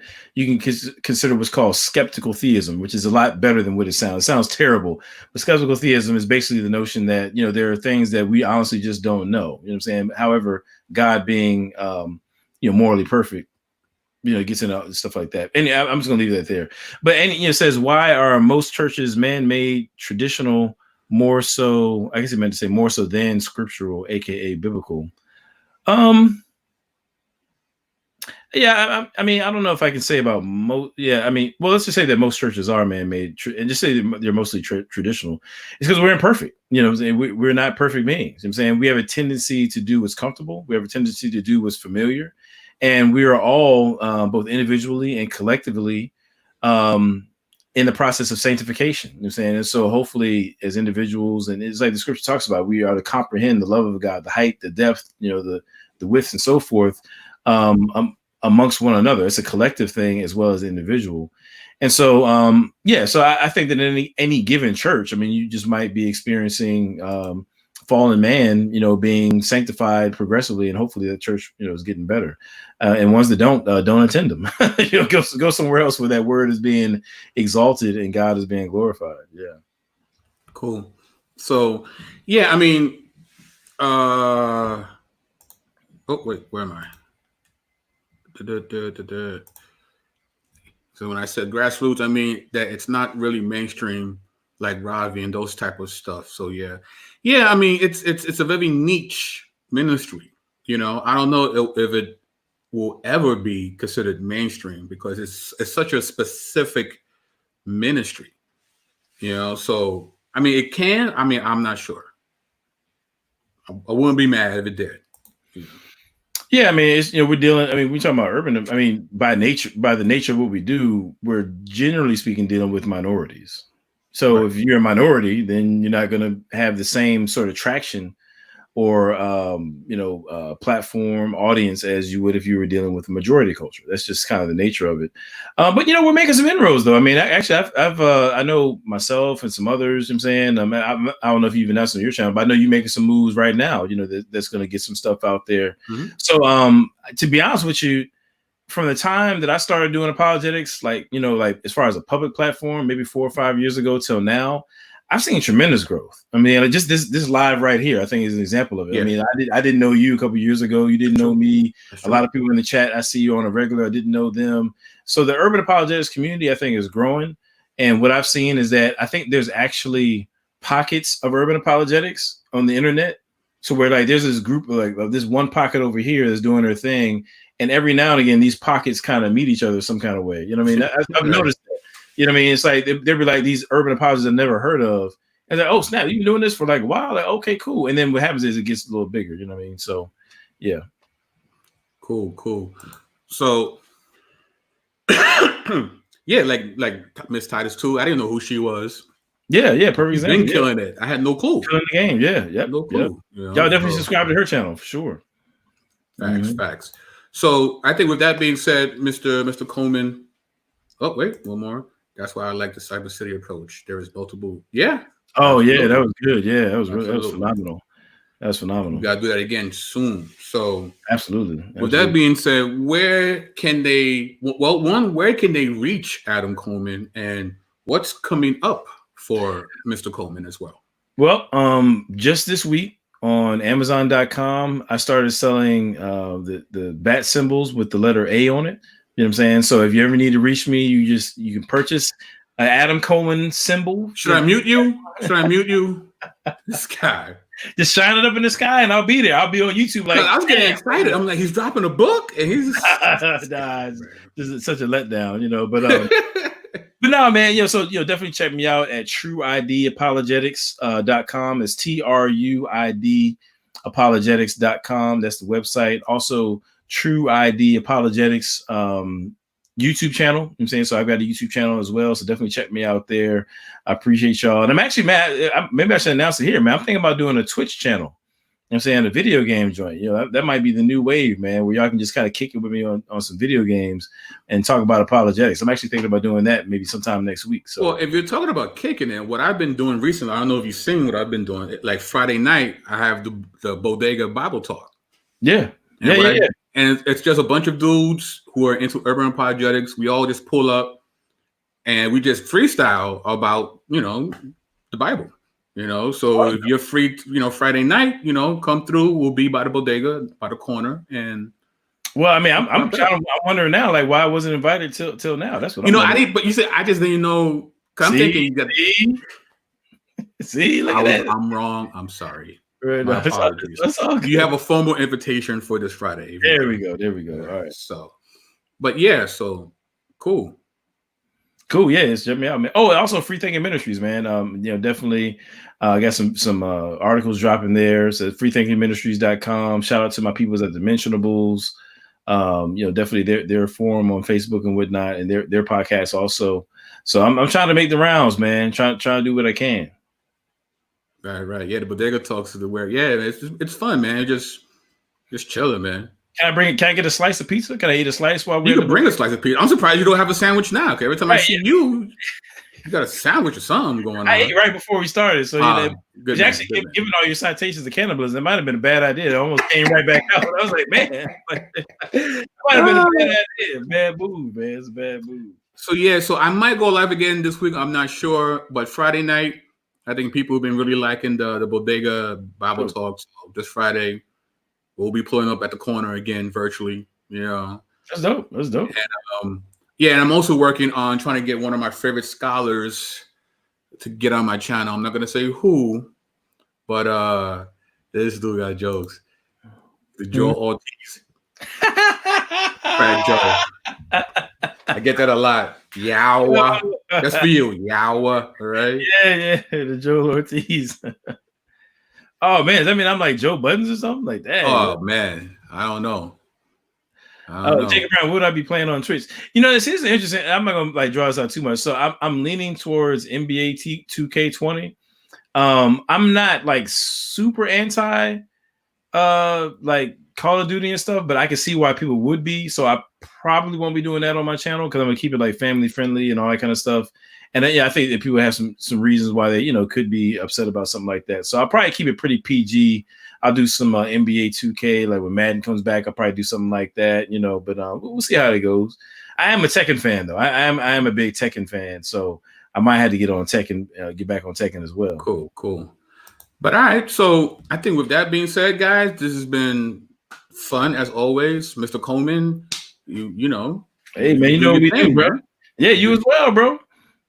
1,000 daggers with them sources, man. Like between you. Listen, man, I don't like people coming back from the floor. Like I want to put them down and keep them down. One hit a quitter. That's it, man. I'm not trying to see you for the next episode. You're done. You're done. Right. You know what I mean? Oh, it was that. Cool, guys. So with that being said, man, it's Adam Coleman and the BK Apologist. Catch you on the flip side. Peace. All right, peace.